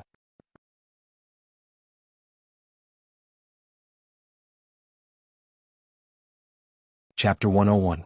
Later, Wuming hugged the sleeping Shitsuki Meiyu and followed Amiya Kuritsugu and Shiro Amiya to Amiya Kuritsugu's residence in the city's winter wood. Late at night, a car stopped in front of a house. Wuming hugged the sleeping Meiyu and got out of the car. After Amiya Kuritsugu and Shiro Amiya got out of the car, Amiya Kuritsugu carried the few remaining books found in the Shitsuki family and told Shiro Amiya, "Shiro, go and prepare a room for Mr. Wuming and Shitsuki Meiyu." Shitsuki Meiyu was the name written on the record found by Amiya Kuritsugu in the collapsed cabin. There was no doubt that it was the name of the little girl in Wuming's arms. "I don't need it." Wuming stopped Shiro Amiya, who was about to prepare a room, and continued, "Help me prepare a room for my little master." "I don't need it." Shiro Amiya looked at Amiya Kuritsugu and then nodded, "I understand. Then I will go in first, Mr. Amiya." After that, regardless of Amiya Kuritsugu's opinion, he walked in with Meiyu in his arms. Amiya Kuritsugu didn't care about Wuming's behavior. In his opinion, servants were tools. He didn't need to be good to them. He just needed not to provoke them. Because the Amiya family had a lot of bedrooms, and the house was relatively empty, Shiro Amiya could move in after a simple cleaning. Wuming followed Shiro Amiya to a room. There was nothing on the clean tatami except for the quilt. "Because I didn't know that someone was going to move in, there is no other furniture except for the quilt." Wuming looked at Shiro Amiya in front of him, who looked very restrained, and said with a smile, "Thank you, and it's okay. You can go do your work." Wuming went into the room and closed the door. Wei Gongshi stared blankly at the closed door. Servants aren't as bad as Cut made them out to be. Wei Gongshiro mumbled to himself as he left. Wuming waved his hand, and the room was suddenly filled with a sacred feeling. Wuming put Meiyu on the bed and covered Meiyu with a quilt. After casting a warm lune rune for Meiyu, Wuming's spirit form disappeared. On the roof, Wuming appeared and sat on the beam. He looked at Amiya Kuritsugu, who was moving books, and Shiro Amiya, who was helping Amiya Kuritsugu. Wuming turned his gaze and looked at the bright moonlight in the sky. He began to organize the information he got. First, the contract between Wuming and Meiyu was not initiated by Meiyu, but after the enchantment was destroyed, the people's desire to be saved was conveyed to Meiyu. It happened that Wuming, a servant, was nearby, so Meiyu passively signed a contract with Wuming. In fact, even if there was no contract, Wuming would have erased the Black Storm mud. Not only because Wuming promised Jem Wangzilik that he would do his best to save the world, but also because of Wuming's own will. As a former human, Wuming didn't want to see a disaster happen. If possible, Wuming would still help humans. And Wuming didn't play any word games. Whether it was to protect the world, or save the world, Wuming would do it. Second, the Fourth Holy Grail War in this world ended not long ago. According to Amiya Kuritsugu, the Fourth Holy Grail War had ended almost 5 years ago. Amiya Kuritsugu was not a participant in the Fourth Holy Grail War, but Amiya Kuritsugu was a good friend of one of the masters. According to Amiya Kuritsugu, 2 of the 3 masters who held the Holy Grail War had died, including his good friend. At the end of the Fourth Holy Grail War, the Winter Wood, which was located at the place where the Holy Grail War was held, suffered a large-scale destruction. Shiro Amiya was Amiya Kuritsugu's adopted son in that war. Moreover, this world had been prophesied that humans would eventually be destroyed. Destruction? Will it be because of this world? Is my little master the human who has many connections with the heroic spirits? Wuming thought. After thinking for a moment, Wuming shook his head, and his spirit form disappeared. Just like that, Wuming's first night in this world passed. The next morning, before dawn, the people of Winterwood City were still asleep. Wuming appeared in the courtyard in his spirit form and stretched. Sure enough, the body that is used to sleep is not adapted to the body in spirit form. That's right, Wuming was not dead after all, he was a different kind of heroic spirit. In addition, Wuming had lived a normal human life in France. In other words, every night Wuming would go to bed and sleep. Although Wuming could not sleep as a servant, it was a bit difficult for a servant who was used to sleeping. Therefore, Wuming directly removed his spirit form. Let's go and prepare Master's toiletries first. She probably hasn't woken up yet. With that, Wu-ming walked out of the Emiya mansion. A moment later, Wu-ming came back with a series of toiletries for young girls. Wu-ming walked to the door of the room that Shiro Emiya prepared for Meiyu and stopped. It seems that children of this age can't take care of themselves. As he said that, Wu-ming walked in another direction. A moment later, Wu-ming came back with a basin of hot water and a wet towel. Knock knock. Wu-ming knocked on the door, then pushed the door open and walked in. In this room full of sacred atmosphere, Meiyu sat on the bed, the lower half of her body covered with a quilt. Because Meiyu fell asleep after meeting Wu-ming, Meiyu's clothes were still the same as before.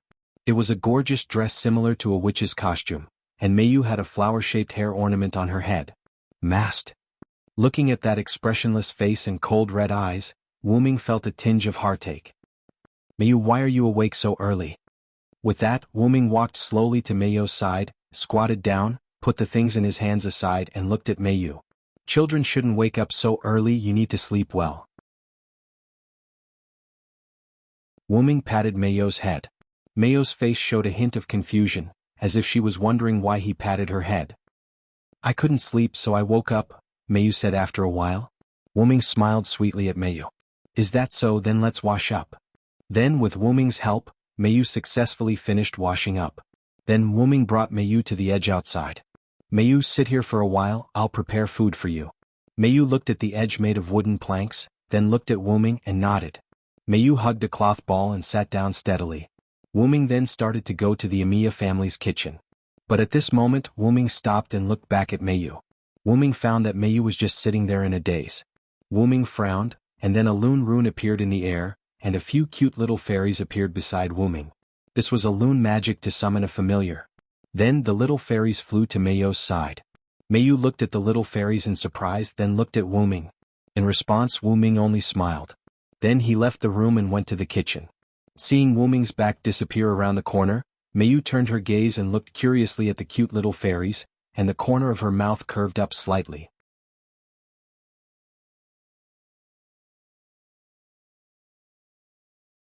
Chapter 102. Well then, let me see what ingredients the Emiya family has. After that, Wu-ming didn't find anything. After all, it was a place where he didn't come often, so it was easy for the ingredients to go bad.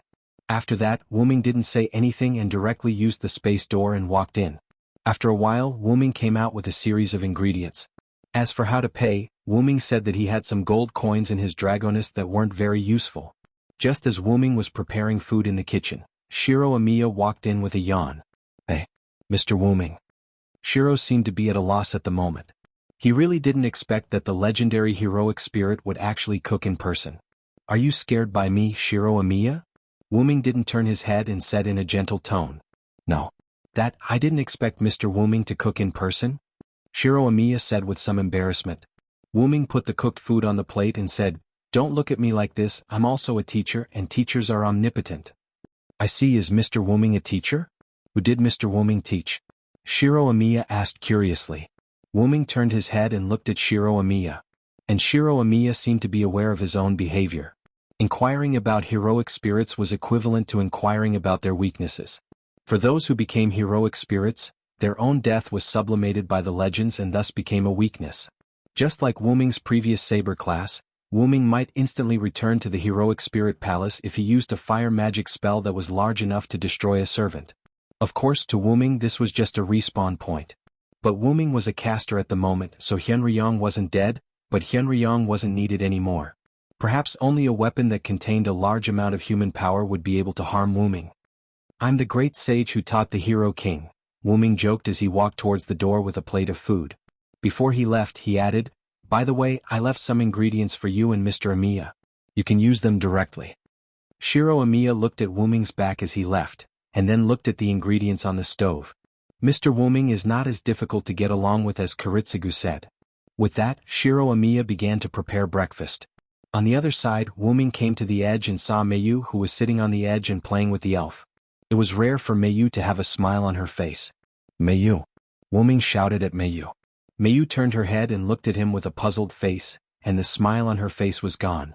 Sure enough, it will take a while for Meiyu to grow into a normal child. Meiyu, come and taste the food I made.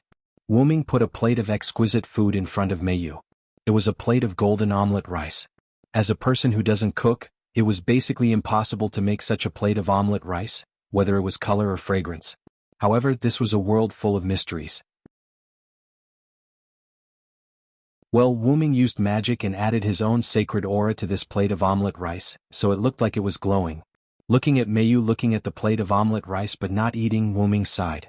"Do you need me to feed you?" Wu Ming asked gently. Meiyu thought for a moment and nodded. Wu Ming smiled helplessly and then picked up the plate of omelette rice. Wu Ming picked up the spoon and cut a hole in the egg skin of the omelette rice. The rice inside the egg skin instantly broke out, showing the golden rice grains. The rice grains were mixed with ham and vegetables, showing a different kind of beauty. Meiyu looked at this scene, her eyes slightly widened. It can't be helped, who told this guy to deliberately use magic as an auxiliary means to make it? Wu Ming scooped up a small spoonful of golden rice with meat and vegetables, gently blew on it, and handed it to Meiyu. Meiyu looked at Wu Ming, then looked at the spoon in front of her, and finally gently opened her mouth and ate the spoonful of rice. The moment the rice entered her mouth, Wu Ming could see some ripples in Meiyu's eyes. Wu Ming smiled. Meiyu slowly chewed the food in her mouth, and Wu Ming patiently waited. After a moment, Meiyu swallowed the food in her mouth and said, "Delicious." Looking at Meiyu's, "I still want to eat" expression, Wu Ming's smile became more brilliant. "Eat more if it's delicious." Okay. Just like this, Wu Ming slowly fed Meiyu the omelette rice spoon by spoon, and Meiyu ate the food on the spoon that Wu Ming handed over. This meal took about half an hour. As for whether the omelette rice would get cold, Wu Ming said that the rice blessed by his skill would not get cold.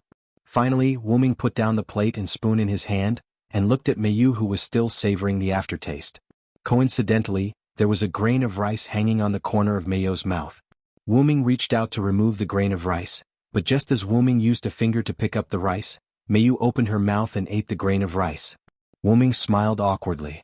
Because at this moment his finger was still in Meiyu's mouth. After pulling his finger out of Meiyu's mouth, Wu Ming awkwardly looked at the finger that was covered with Meiyu's saliva. "Wash it off? Isn't that disdaining Meiyu for being dirty? Don't wash it off? Then why do I keep this finger covered with saliva?" At this moment, Shiro Amiya came out from the corner. "Mr. Wu Ming, I prepared some miso soup for you and Shuoyu." Shiro Amiya put 2 bowls of soup in front of Wu Ming and Meiyu. "Thank you very much," Wu Ming politely said and then began to drink. Meiyu looked at Wu Ming pick up the miso soup and also picked it up.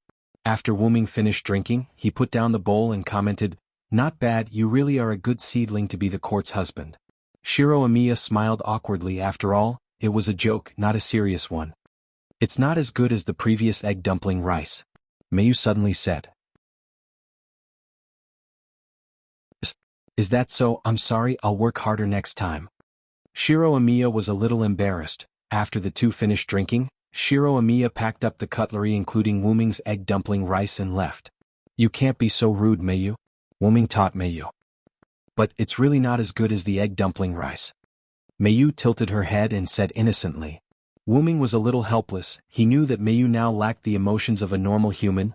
This kind of situation could not be solved by magic. It was better to let nature take its course. Wu Ming patted Meiyu's head and said, "You're right, but you still have a lot to learn. Remember not to define something too early." "I know, big brother." Meiyu nodded. At this time, Wu Ming just remembered that he did not tell Meiyu his name. After all, the two just met last night, after which Meiyu fell asleep, and did not wake up until this morning. At this moment, Meiyu, who did not cry or make a fuss, was considered very good among her peers. "I'm sorry, it's my negligence not to tell you my name. My name is Wu Ming." "Wu Ming. My name is Shitsuki Meiyu." Nice to meet you." "Nice to meet you." "Nice trip."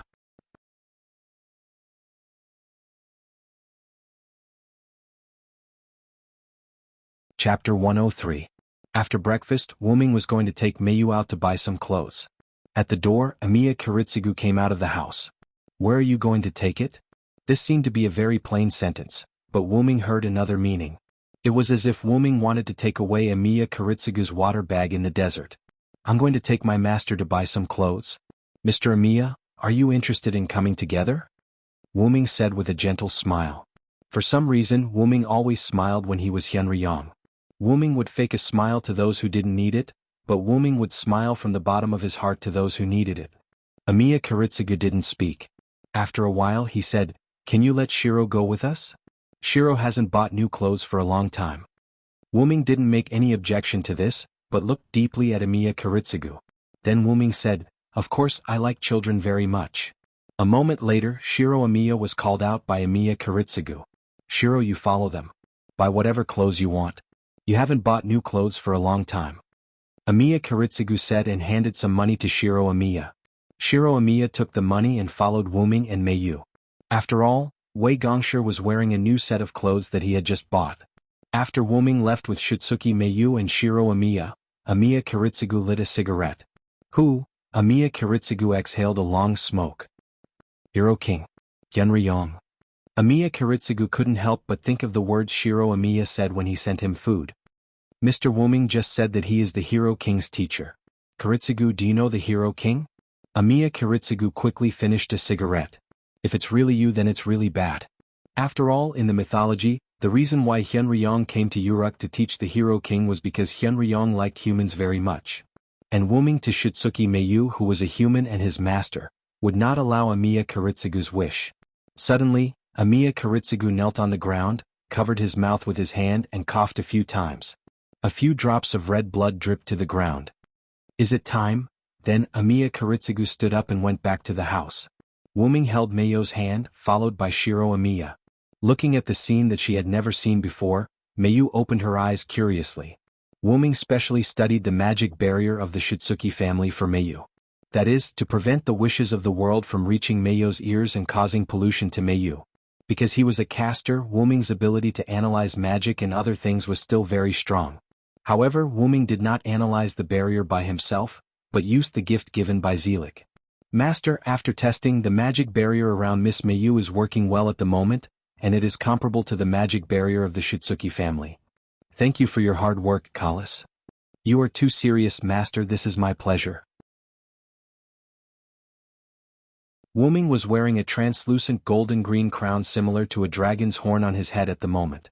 This crown was the high-level magic headwear that Zelik made for Wu-ming with the second method, golden-green stone.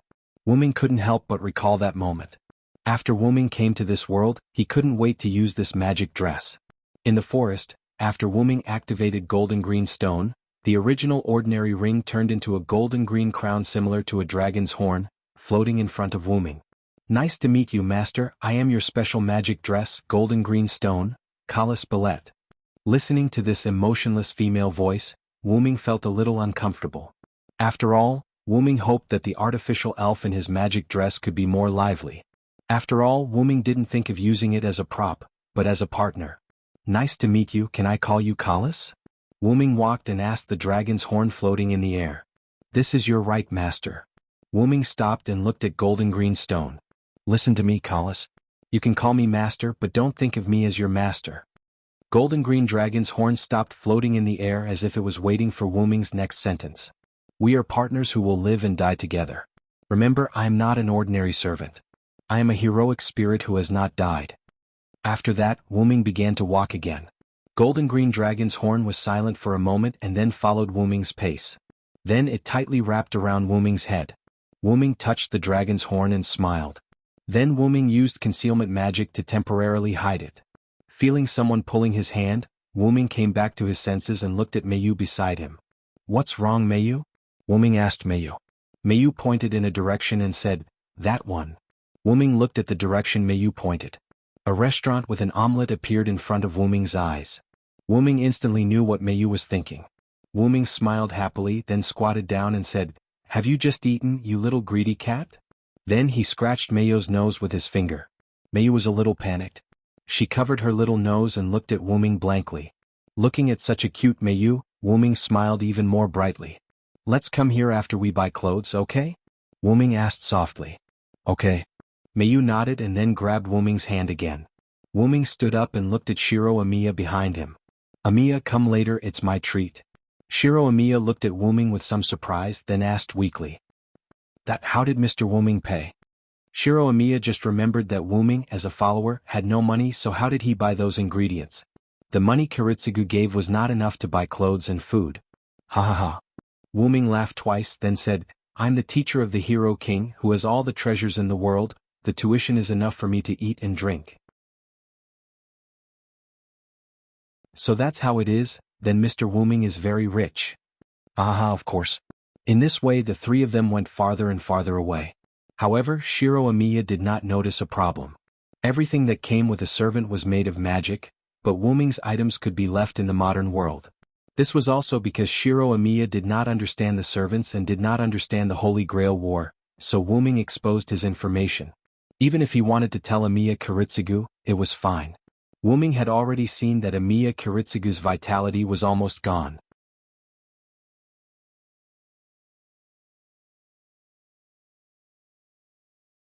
Chapter 104. Wuming brought Mayu and Shiro Amiya out of the department store. The three of them did not have anything in their hands as they were all kept by Wuming in his Dragonist relic. Wuming brought Mayu and Shiro Amiya to the restaurant that they came across earlier. After ordering a portion of omelette each for Mayu and Shiro Amiya, Wuming brought the two of them to a seat. After a while the waiter served the omelette. Due to Wuming's actions, Shiro Amiya was not reserved around Wuming. He picked up the spoon and said, "I'm going to eat." Then he began to enjoy the meal. On the other hand, Mayu kept looking at Wuming as if to say, "Why aren't you feeding me yet?" Wuming smiled and shook his head helplessly. Then he said, "Remember to eat by yourself in the future. Don't always let others feed you." Okay. Mayu nodded and looked at Wuming with anticipation. Then Wuming picked up the plate of omelette, picked up the spoon and cut open the egg. Then he began to feed her just like how he fed Mayu this morning. Shiro Amiya looked at the heartwarming scene with jealousy in his eyes. "When will you be able to feed me the cub?" Shiro Amiya seemed to have realized something and shook his head frantically. No, I'm going to be a righteous man.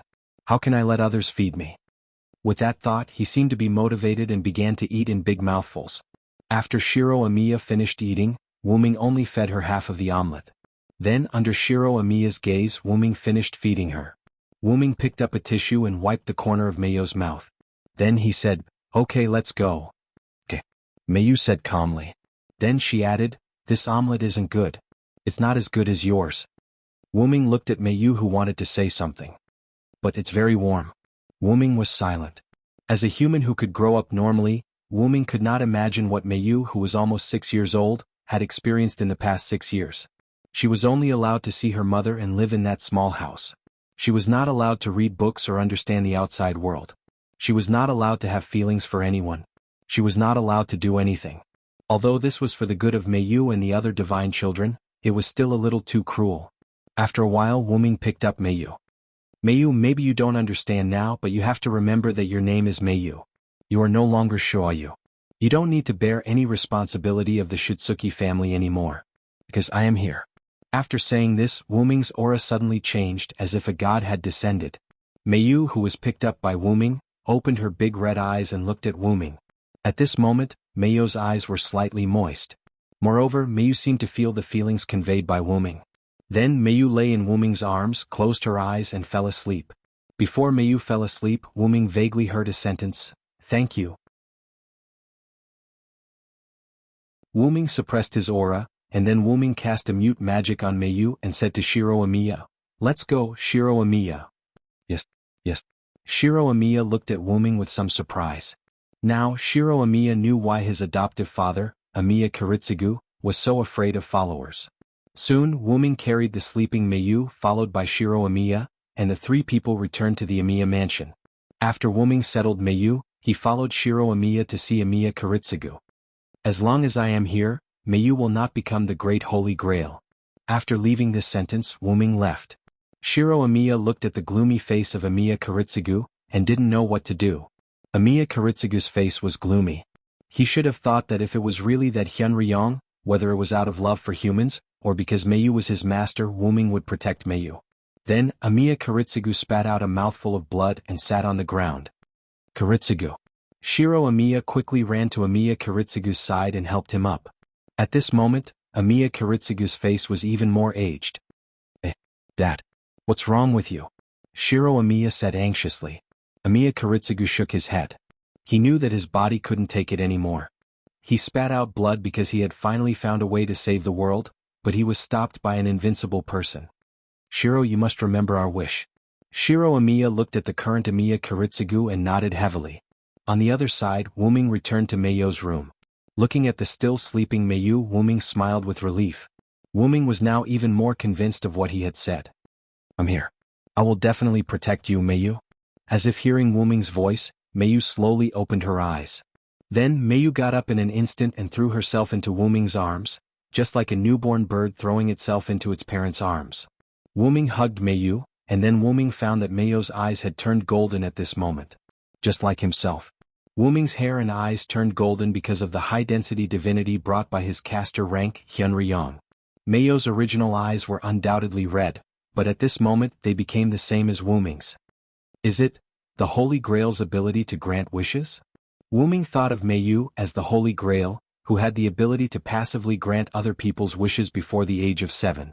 Although Wu Ming had used the emerald to simulate the Shitsuki family's magic barrier, someone as strong as Wu Ming could still penetrate the magic barrier and convey wishes to Meiyu at a very close distance. It turned out to be the case. Is this the reason why I said, I'm here? After all, the Holy Grail was not omnipotent. It could only choose the most appropriate way to grant wishes at present. Perhaps for the judgment of the Holy Grail system, for Meiyu, letting Meiyu become Wu Ming's family and be protected by Wu Ming was the most ideal idea of no need to bear the responsibility of the Shitsuki family. No wonder Meiyu was so tired that she fell asleep. It turned out that the Holy Grail played a role in fulfilling Wu Ming's wish, which led to Meiyu's exhaustion. Well, this is not bad. Then you are my sister. Please take care of me, Meiyu. With that, Wu Ming put one of his hands that was holding Meiyu on Meiyu's head and touched it. Well, please take care of me, brother. In this way, the person who Shitsuki Meiyu died, the so-called Meiyu who was Wu Ming's sister was born, and a new life began.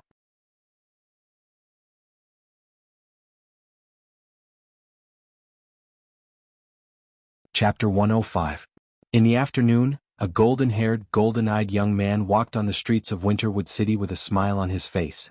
Some of the more powerful people in Winterwood City looked at Wu Ming with shock and relief when they saw Wu Ming. From time to time, he would stop at a gourmet shop to buy some delicious food. In the end, the young man would always visit the food market. When he walked to a familiar shop, the young man had just reached the door when an uncle who was the store manager walked out and shouted, "Yo, Amiya, you're here to sell food again." Wu Ming looked at the store manager who greeted him and smiled. "Yes, I have to make my cute sister's favorite omelet rice. As expected, the meat in your shop is still the freshest." The uncle laughed, "Ha, of course. I've been running this shop in Winterwood City for more than 10 years. The freshness of the meat is one of the best." At this time, the store manager of the next shop suddenly appeared. "If you want to talk about the quality of the ingredients, you have to look for my shop. Although the meat in my shop is slightly inferior, the vegetables in my shop are the freshest in Winterwood City." "You old man. Are you trying to make trouble for me?" "You're the one who's trying to make trouble for Brother Amiya. It's obvious that Brother Amiya wants to cook for his beloved sister. You actually sold your stale vegetables to Brother Amiya while I was busy and closed the shop. I think you're provoking me." Looking at the two quarrelsome store managers who looked like they were about to fight, Wu Ming felt helpless. "The two of you have a good relationship," Wu Ming said gently. The two uncles had taken root here ever since Wu Ming bought food here. Although they looked like they were in conflict, they were actually quarrelsome. Otherwise, they wouldn't have put their shops together to do business. Hearing Wu Ming's words, the two uncles snorted and then took out the ingredients that they had prepared. "Amiya, this is the best meat that I've carefully selected. I'll sell it to you at the same price as before." "Brother Amiya, these are the vegetables that I personally picked. I'm selling them to you at the same price as before." Wu Ming smiled helplessly, paid the bill, thanked him and left. Then the two uncles began to discuss. "Brother Amiya is such a good returnee. Why does he always buy ingredients personally?" Another uncle said, "It's obvious that you're ignorant. Amiya dotes on his sister a lot. Every time he cooks for his sister, he buys the ingredients himself." "That's true. Otherwise, with Brother Amiya's family business, he wouldn't need to run errands himself." "That's great. I wonder if he'll take a fancy to my daughter." "Forget about it. I think my niece is better." It was another round of shoulder to shoulder as if they were about to fight. Wu Ming, who hadn't gone far, listened to the conversation between the two uncles' store managers and felt helpless. At this time, Wu Ming had been in this world for almost 5 years. 5 years ago, Wu Ming used magic to hypnotize various high-level officials and underworld leaders in Winterwood City, making them all think that Wu Ming was a very powerful senior who had returned from overseas. He also used magic to hypnotize the director of a large company with an address in Winterwood. Then Wuming put his name in this company. After that, he took out the few remaining treasures in his dragonist and exchanged them for a large amount of currency. After all, when he was in Nasarick, Wuming took out most of his treasures to supply Nasarick. Since then, Wuming's treasures had shrunk significantly. At this time, Wuming's dragonist had no treasures except for some necessary props. Also, after Wuming and Meiyu came to Amiya family, Amiya Kiritsugu passed away not long after, as if he had fallen asleep. Wuming didn't plan to help Amiya Kiritsugu with his treatment, and Amiya Kiritsugu didn't plan to let Shiro Amiya or himself ask Wuming for help. That man already had a trace of death. No, it should be said that he died long ago. If there was no Shiro Amiya, then the only thing left was a walking corpse acting in order to save the world. Wuming adopted Shiro Amiya and Amiya Meiyu as Amiya Kiritsugu's distant relative from abroad. That's right, at this time Wuming's name was Wuming Amiya. Although it wasn't much, the name was always fake, so there was no need to pay attention to it. Wuming returned to the gorgeous Amiya mansion, put down the ingredients and prepared to pick up Meiyu, who was about to finish school. Meiyu was taught the basics by Wuming and then waited for about a year. After all, the secret of the Shutsuki family attracted many magicians. When Meiyu was in primary school. At this time, Meiyu was 10 years old and was in primary school, while Shiro Amiya was 17 years old and was in high school. Shiro Amiya gradually became stronger after Amiya Kiritsugu passed away, just like how he always refused Wuming's pick-up and drop-off. Wuming still remembered the words of the 12-year-old Shiro Amiya. I'm already 12 years old. I've grown up. I don't need Big Brother to pick me up. Because Wuming adopted Shiro Amiya and Amiya Meiyu as a distant relative of the Amiya family, both of them called him Big Brother. Meiyu didn't want to be outdone, and seemed to want to go to school alone. In the end, Wuming resolutely refused. What a joke, Meiyu was only 6 years old at that time. There was still about a year before the characteristics of the Shutsuki family godchild disappeared. It was inevitable that there would be magicians who knew about the Shutsuki family's godchild.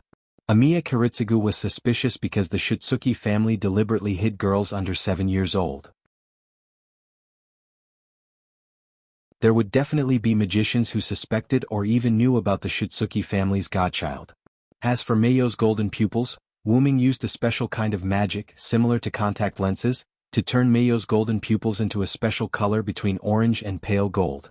For the time being he called it orange gold. Wuming also changed his pupils to orange gold. Together with Shiro Amiya's orange-yellow pupils, they looked like a family. Wuming locked the door and headed towards Meiyu's primary school, Suechuanhara Academy. To be precise, it was the primary school of Suechuanhara Academy.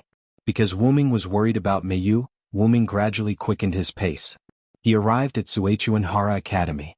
Suechuanhara Academy had a high school section and a primary school section. Wuming calculated the time. Shiro Amiya, who was in the high school section, and Meiyu, who was in the primary school section, were almost finished with school. However, Wuming still walked to the entrance of the primary school section. Next to the high school section of Suechuanhara Academy, there was another school, which was the primary school of Suechuanhara Academy. After waiting for a moment, the school bell rang. Slowly, people began to walk out of the school. These were all returning home, including Meiyu and Shiro. After a moment, Wuming saw a petite figure in the crowd. Meiyu. Wuming shouted at Meiyu with a smile. Brother? Meiyu trotted and sped up, throwing herself into Wuming's arms.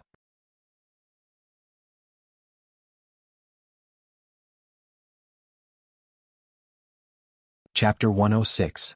Wuming crouched down and hugged Meiyu, who was running towards him. He stroked Meiyu's head and said, "How was it? Did you listen to the teacher and wait for me in school?" "Yes, I was very obedient today. Also, I made a new friend today." Meiyu looked at Wuming with her big eyes and said cheerfully, "Friend? What kind of friend?" Wuming was a little happy. Meiyu had been in this school for almost 4 years. Wuming still remembered that at the beginning, many people thought that Meiyu was a strange child, and no one was willing to be friends with her. After all, Meiyu had just developed feelings for him. It was no wonder that people would say that about Meiyu. At that time, Meiyu didn't care much about it. Wuming once asked Meiyu why she wanted to go to school. According to Meiyu, going to school was something that Wuming wanted. Meiyu would do what Wuming wanted her to do. This made Wuming very helpless at that time. This couldn't be blamed on Meiyu. When she had just developed feelings for him, other than Wuming, even Shiro Amiya, who she saw every day, couldn't attract Meiyu's attention. Meiyu only cared about Wuming. At that time, Wuming followed Meiyu almost every day in spirit form. Firstly, it was to protect Meiyu. Secondly, it was to pay attention to Meiyu's behavior in school. Wuming wanted to slowly guide Meiyu according to her interests in school. In the end, Wuming discovered that Meiyu's interest could be said to be 0, or it could be said to be all. Meiyu was very interested in this world that she didn't see before. Especially under Wuming's guidance, Meiyu developed feelings for him. However, Meiyu wasn't interested in anything in particular. Moreover, Wuming was called to the office more than once by the head teacher because of Meiyu's lack of feelings in school. Wuming had no choice but to use the reason that Meiyu had been in a car accident and suffered severe brain damage to dispel the doubts of the teachers. Fortunately, around 2 years ago, Meiyu's feelings at that time had almost completely recovered. Other than her cold voice and introverted personality, she was basically the same as an ordinary person. From then on, Meiyu began to gradually make friends. Every time Meiyu made a friend, she would confide in him. Wuming would also listen patiently and ask Meiyu from time to time. It was the same this time. She's behind. Let me introduce her to you. Meiyu asked with a red face. And I also want to meet Meiyu's new friend. Wuming looked in the direction that Meiyu pointed. A little girl with golden curly hair and a ponytail was hiding in a corner. Her small head was poking out to look at Wuming and Meiyu. Erica, over here. Meiyu waved at the little girl with golden curly hair and a ponytail. The little girl named Erica heard Meiyu's call and walked over awkwardly. Brother, this is Erica Ainsworth. Meiyu said to Wuming. Wuming looked at Erica with an expressionless face. Erica also looked at Wuming with a strange smile. Is that so? You're Erica. I'm Meiyu's brother. My name is Emiya Wuming. Nice to meet you. Nice to meet you. However, after Erica finished speaking, her mouth changed as if she said something, but Meiyu didn't see it. Wuming's expression didn't change. He said to Meiyu, we have something to do today. I'm really sorry. Erica will leave first. With that, Wuming pulled Meiyu out of the Suichuan primary school. Erica didn't move from her spot. A moment later, a teenager wearing the Suichuan primary school uniform came over. Erica, are you sure it's him? And? Is that so? Then let's go. With that, the teenager left with Erica. Wuming held Meiyu's hand and walked on the road. Meiyu asked with some concern, Brother, what's wrong? Why are you in such a hurry to leave? Wuming held Meiyu's hand and said while walking, Meiyu, when did you meet that Erica? Although Meiyu was puzzled, she still told Wuming the information about Erica. When I was eating lunch this afternoon, Erica suddenly ran to me and said that she admired me and wanted to be friends with me. The strange thing is, I've never seen Erica in school. Maybe she's a new student. Wuming was relieved. This new year, Wuming felt more than once that someone was watching him, and there were more than once magicians who attacked the Emiya mansion. Although these people were dealt with by Wuming, but every time they were dealt with, the magician would turn into a puppet. With Wuming's eyes, he could naturally see that this was the most basic magic of magicians. Replacement magic? This was a high-level method of replacing a person's personality with a puppet. The only one who could use this kind of magic was one of the 3 families of the Yu family, the House of Einstein Barons. Wuming didn't know whether the other party was Einstein Barons or not, and didn't know why the other party didn't take the initiative to come, but this didn't affect Wuming's fear. Wuming secretly gave Meiyu the Emerald Stone in order to prevent Meiyu from being harmed during school, and also set up a large number of teleportation magic on Meiyu. If there were any accidents, Wuming would be able to teleport over in an instant. Moreover, in the past 5 years, Wuming had transformed the Emerald Stone into a noble relic. Emerald Stone, Kalis Beryl, Chrysoberyl, level, C+ type, human noble relic distance, 0-50 maximum capture. 100 people. It was a magic attire specially made by the second mage, Keshua Zelrich Subian Augustus. It was a magic attire with artificial spirits. Normally, it would be used as a head ornament, but it could borrow the magic of a parallel world to perform detection, scanning, analysis, simulation, disguise, transformation, warning, defense, and a series of other types of high-level magic attire.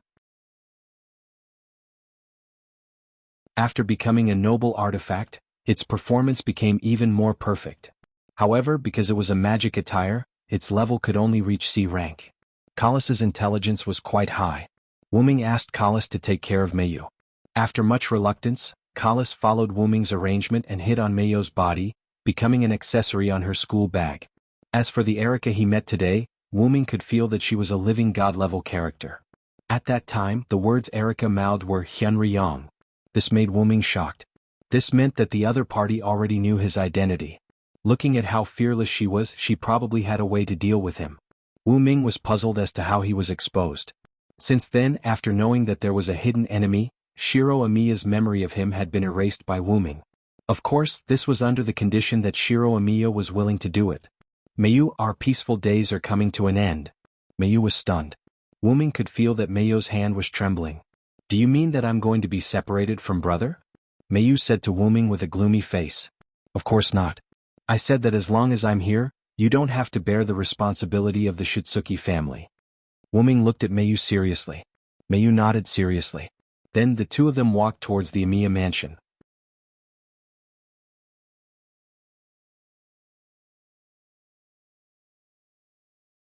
Chapter 107. After returning home, Wu-ming activated his magic workshop in the Amiya mansion.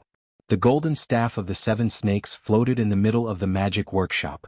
The entire Amiya mansion had been completely transformed by Wu-ming into his own temple, the Hyunryong Temple of Worship. Shiro Amiya had also returned to the Amiya mansion. As soon as he entered the door, Shiro Amiya shouted, "Brother!" Mayu. Wu-ming appeared and looked at Shiro Amiya. What do you know, Shiro? Wu-ming asked. Shiro Amiya gave the letter he received in school to Wu-ming. Wu-ming opened it.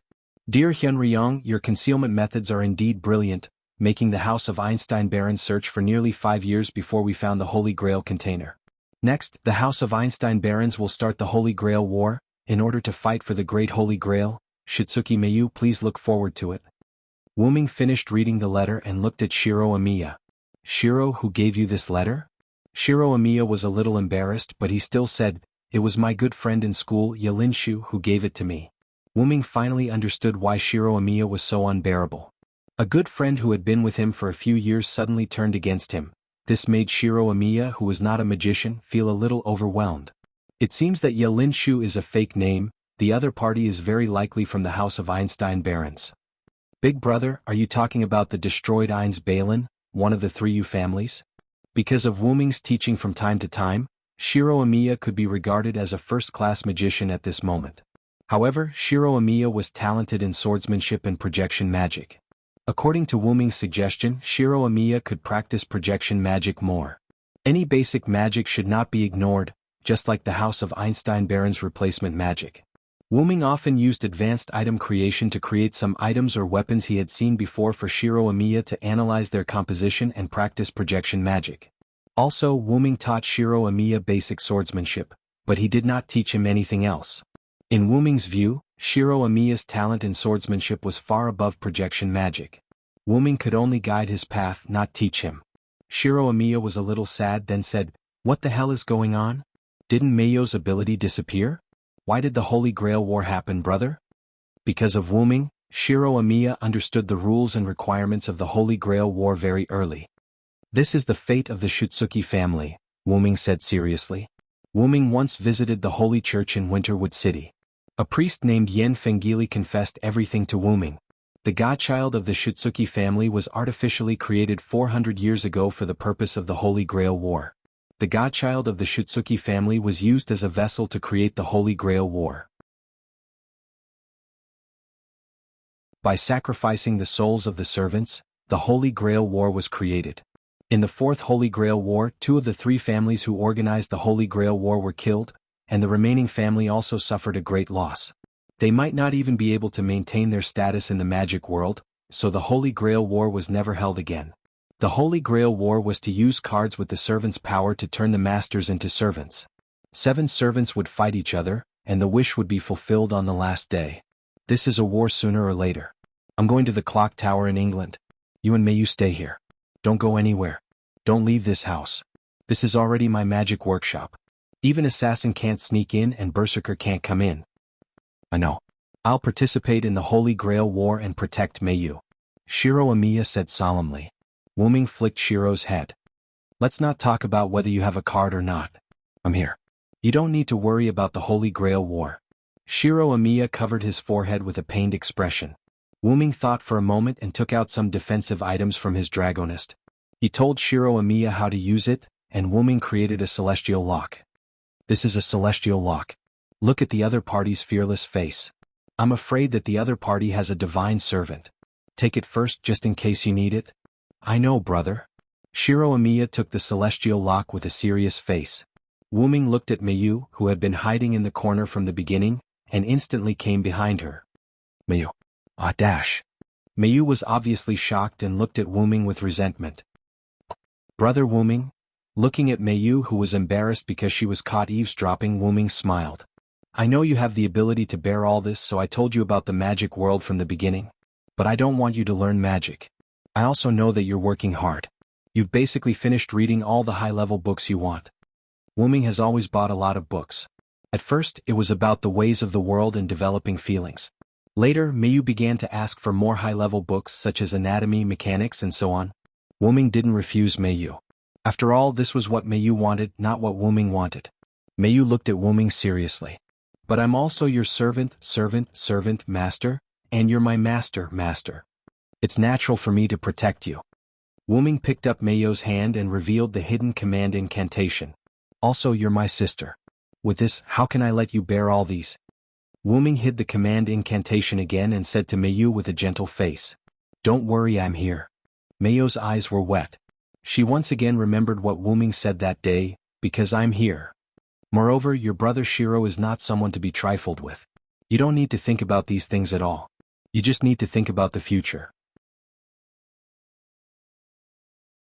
I understand, Brother Wuming, I'll stay in my room. Mayu nodded and said in a choked voice. Wuming smiled with relief. Wargate. As his voice fell, a dark portal appeared in front of Wuming. Wuming waved his hand, and a pendant flew out from Mayu's room. The pendant changed in the air and turned into a pair of golden-green dragon horn headwear, and firmly put on Wuming's head. At this moment, Wuming looked more like a dragon. Shiro, take care of Mayu. Shiro Amiya nodded solemnly. After looking at Mayu, Wuming stepped into the portal. Then the portal disappeared, leaving Shiro Amiya with a serious and uneasy face and Amiya Mayu with a praying face. At this time, Wuming appeared in a place he had been before. The familiar corridor, the familiar door. Looking at the familiar door in front of him, Wuming knocked on the door. Please come in. Then Wuming opened the door and went straight in.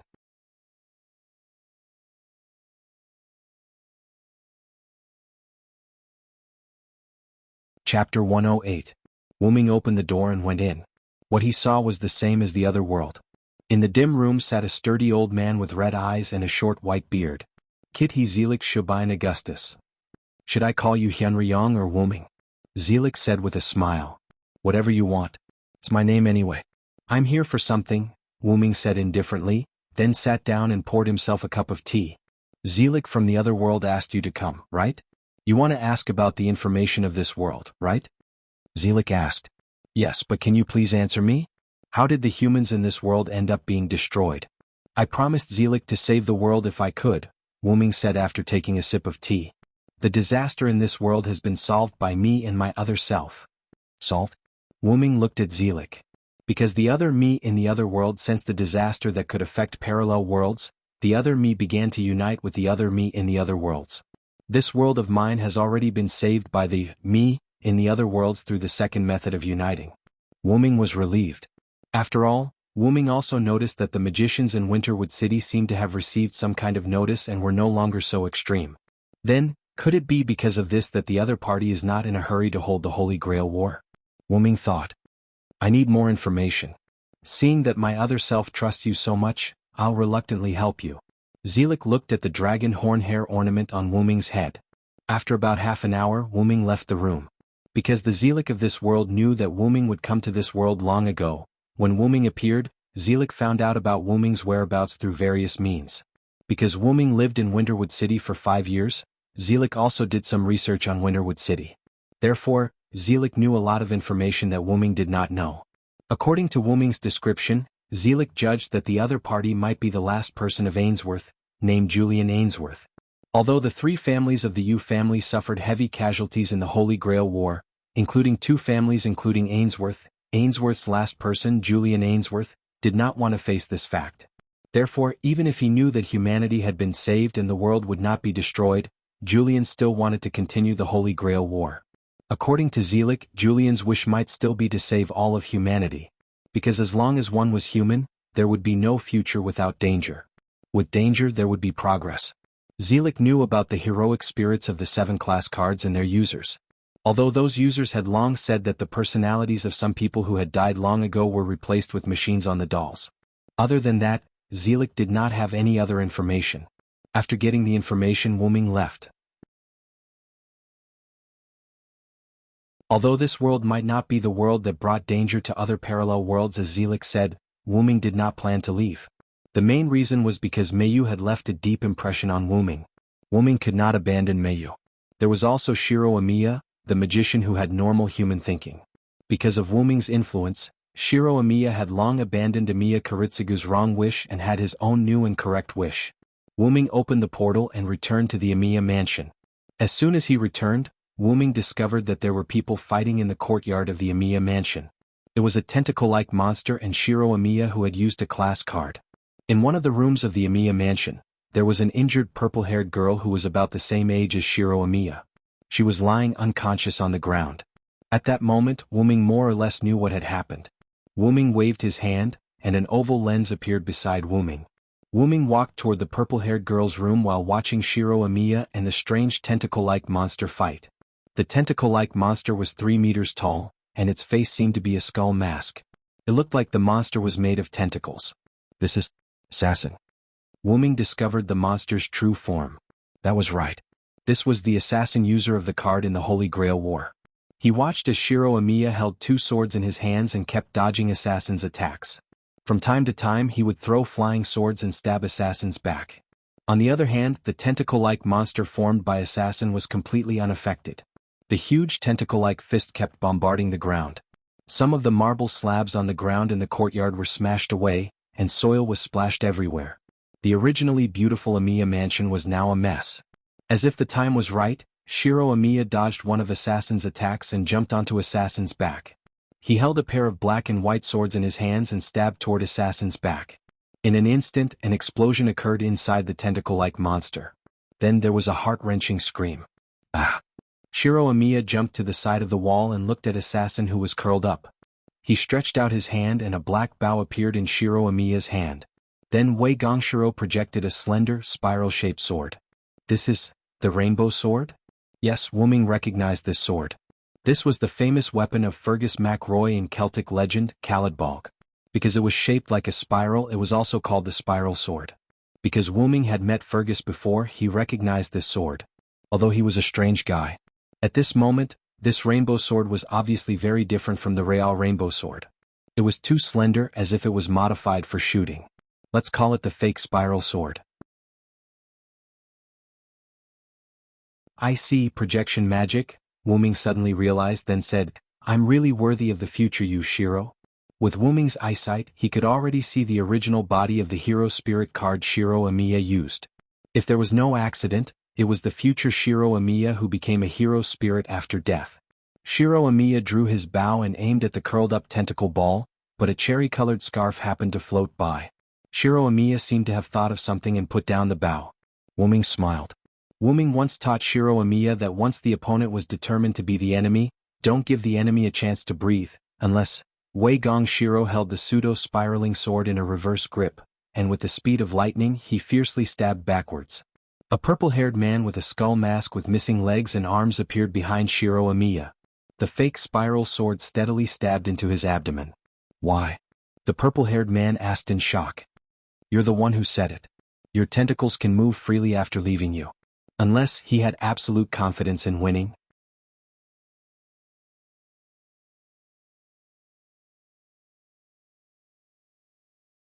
Chapter 109.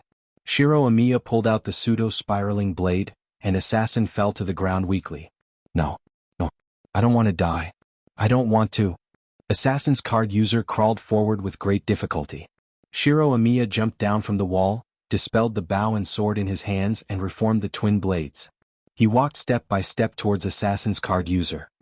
If I didn't activate the transfer technique in time, your sister Sakura would probably have the same idea as you, Shiro Amiya said calmly. But Sakura isn't dead.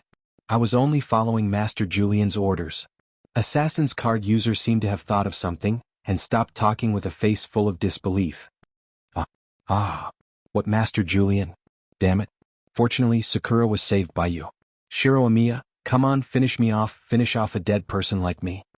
Assassin's card user first laughed, then cried, and then asked Shiro Amiya to finish him off. Wuming turned off the X-ray mirror and walked into the room where the girl called Sakura was. As soon as he entered, Wuming smelled the thick scent of blood. Wuming took a closer look and saw that Sakura's chest and back were covered in blood. If he was not mistaken, it was caused by Assassin. Could this girl be Shiro's lover? Wuming said with interest. After joking, Wuming made a few gestures in the air, and a few lune runes that symbolized healing were attached to Sakura's body. With a burst of green light, Sakura's clothes instantly became brand new. If not for the bloodstains, anyone would have thought that she was a sleeping girl. Wuming walked out of the room and gently closed the door. Wuming then met Shiro Amiya, who had finished off Assassin. At this moment, Shiro Amiya was still in his heroic spirit state. He wore a red headband on his forehead, and a white cloak fluttered behind him. He wore a black tight shirt and long pants, and the red sleeve on his left arm was tightly pressed against his skin, revealing the muscles that were usually hidden under his clothes. Wei Gong Shiro took out a palm-sized card with a skeleton mask and a dagger drawn on it and handed it to Wu Ming. Big brother, it's just as you said. After I killed Assassin, he turned into a doll. This card is stuck on the doll. Once, a magician attacked Shiro Amiya. After Wu Ming killed him, the magician turned into a mechanical doll. Therefore, Shiro Amiya also knew about the doll. Wu Ming took the card and said to Shiro Amiya, I've healed your lover. Go and take a look. She should be waking up soon. Shiro Amiya blushed a little at Wu Ming's words. He then stopped his heroic spirit state and handed the archer card in his hand to Wu Ming. After saying, Thank you, big brother, he quickly ran into Sakura's room. Wu Ming looked at the two cards in his hands and frowned. Although the user of the assassin card was easily defeated by Wei Gong Shiro, that was only because the user of the assassin card wasn't strong. It didn't mean that the card itself was weak. Wu Ming could clearly feel the presence of heroic spirits in these two cards. Especially this assassin card. Wu Ming could feel that there was more than one heroic spirit in it. There were about 19 of them, but each user could only use the power of one heroic spirit. Wu Ming turned on the surveillance camera in the magic workshop and looked at it. After Wu Ming left, Mayu and Shiro Amiya stayed in the house and did not go out. However, after a while, a girl came to the Amiya mansion. That girl was Sakura, who was treated by Wu Ming. Shiro Amiya might have known the girl named Sakura, so he brought her to his courtyard. After entering the courtyard, Sakura first cried and threw herself into Shiro Amiya's arms. Then Sakura took out an archer card. Senior, this is the strongest card, Archer Hero King Gilgamesh. Wu Ming noticed what Sakura said. Hero King Gilgamesh. Then, with the heroic spirit that Shiro Amiya transformed from his future, Wu Ming could speculate that the card was definitely not Gilgamesh's card. Sure enough, Wu Ming continued to watch. Assassin sneaked in through the process of Shiro Amiya bringing Sakura in. Assassin's appearance was quite strange, even disgusting. The grayish-white skull mask covered the chin and nose, and the mouth opened and closed along with the skull mask. The whites of the eyes were all black like the pupils, and the legs seemed to be fitted with artificial limbs. The inhuman legs were thin and long, making people feel disgusted. The left hand was a thin black arm, and the right hand was completely made up of tentacles. A large number of tentacles were constantly flying in the air. Seeing the enemy, Shiro Amiya quickly put Sakura behind him and projected a sword. Then Shiro Amiya began to fight against Assassin. Although Shiro Amiya had improved considerably under Wu Ming's guidance, his opponent was still using a card that contained the power of a heroic spirit. Gradually, Shiro Amiya began to lose ground. Assassin, on the other hand, believed that Shiro Amiya was no longer a threat, so she knocked Shiro Amiya back with a heavy blow. Then she gave up on dealing with Shiro Amiya and turned to deal with Sakura instead. Through the conversation between Assassin and Sakura, Wu Ming learned that Assassin had become mentally unstable. Julian ordered Assassin to be killed and brought back to Sakura. It seems that the power of the heroic spirit in the card will corrode the user, Wu Ming said calmly. The card user of Assassin seemed to be Sakura's brother, but he had died 5 years ago. Sakura had personally told Shiro Amiya this. Shiro Amiya, who was in a sorry state, got up from the ground. Sakura stood in front of Shiro Amiya. Senpai, let me protect you this time. Following Sakura's words, the card in her hand began to glow. Then, under Assassin and Shiro Amiya's shocked gazes, the glow covered Sakura. Then the glow shattered and the card turned gray. Sakura looked at the card in her hand helplessly. Her voice trembled as she spoke. Why? Assassin's cruel and disgusting laughter responded to her. Ah, my poor sister. Your card has been swapped by Lord Julian. Lord Julian guessed that you would betray him. Why would Lord Julian give you the real card of the hero king Gilgamesh? The card you have is only a fake. Assassin calmed down from her laughter and said to Sakura, now die. Following Assassin's death declaration, Sakura looked in Shiro Amiya's direction in despair. Senpai, goodbye. Assassin's tentacles condensed and reached for Sakura. Shiro Amiya struggled to get up. He quickly and awkwardly drew a few lines in the air. A few special runes appeared in the air. The moment the tentacle arm touched Sakura, Sakura's body trembled. Teleport. Shiro Amiya shouted. Sakura was teleported away in an instant. Assassin was stunned on the spot. What happened? I think I was going to kill Sakura. Where's Sakura? Where's Sakura? Where's Sakura? Looking at Assassin who had gone crazy, Shiro Amiya rolled and picked up the discarded card that Sakura dropped when she was teleported away. Wuming turned off the surveillance mirror. What happened next was needless to say.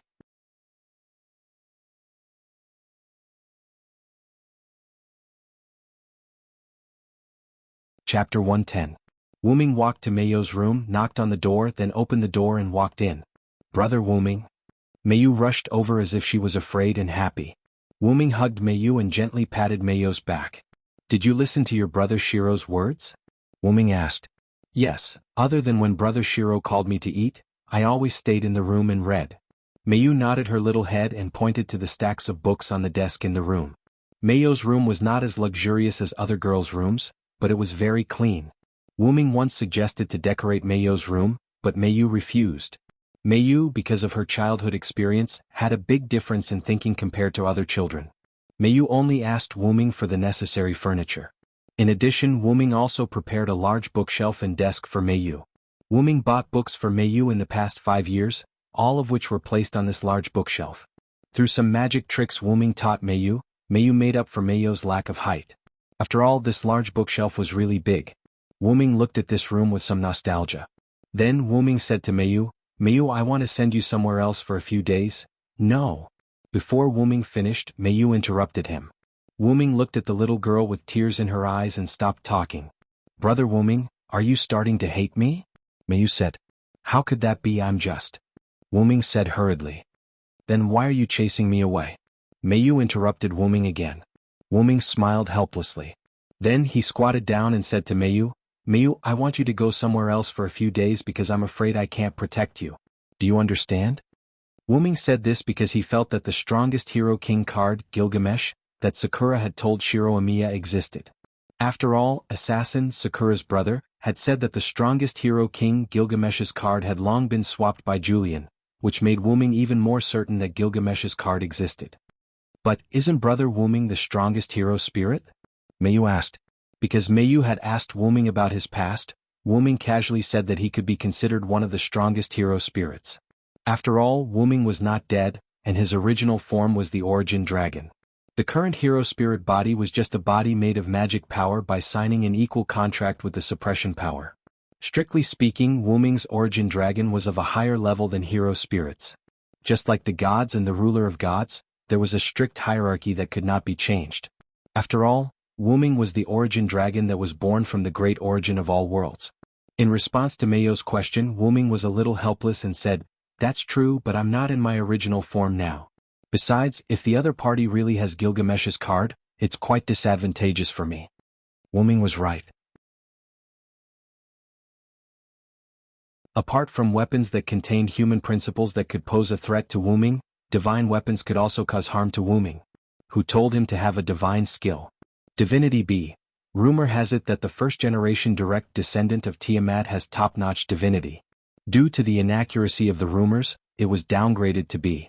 Because of Wuming's power and mystery, it ended up being a deity related to Tiamat. Although Wuming and Gilgamesh had a good relationship and should be very close, Wuming dared not confirm how the Gilgamesh of this world felt about him. After all, the king Gilgamesh taught by Wuming was a woman. The most important thing was that if it was really Gilgamesh, there must be countless treasures, that is, countless noble phantoms. After all, that was the privilege of the ancient king. Among them there was no lack of noble phantoms. The most important thing was that Gilgamesh must have Enkidu.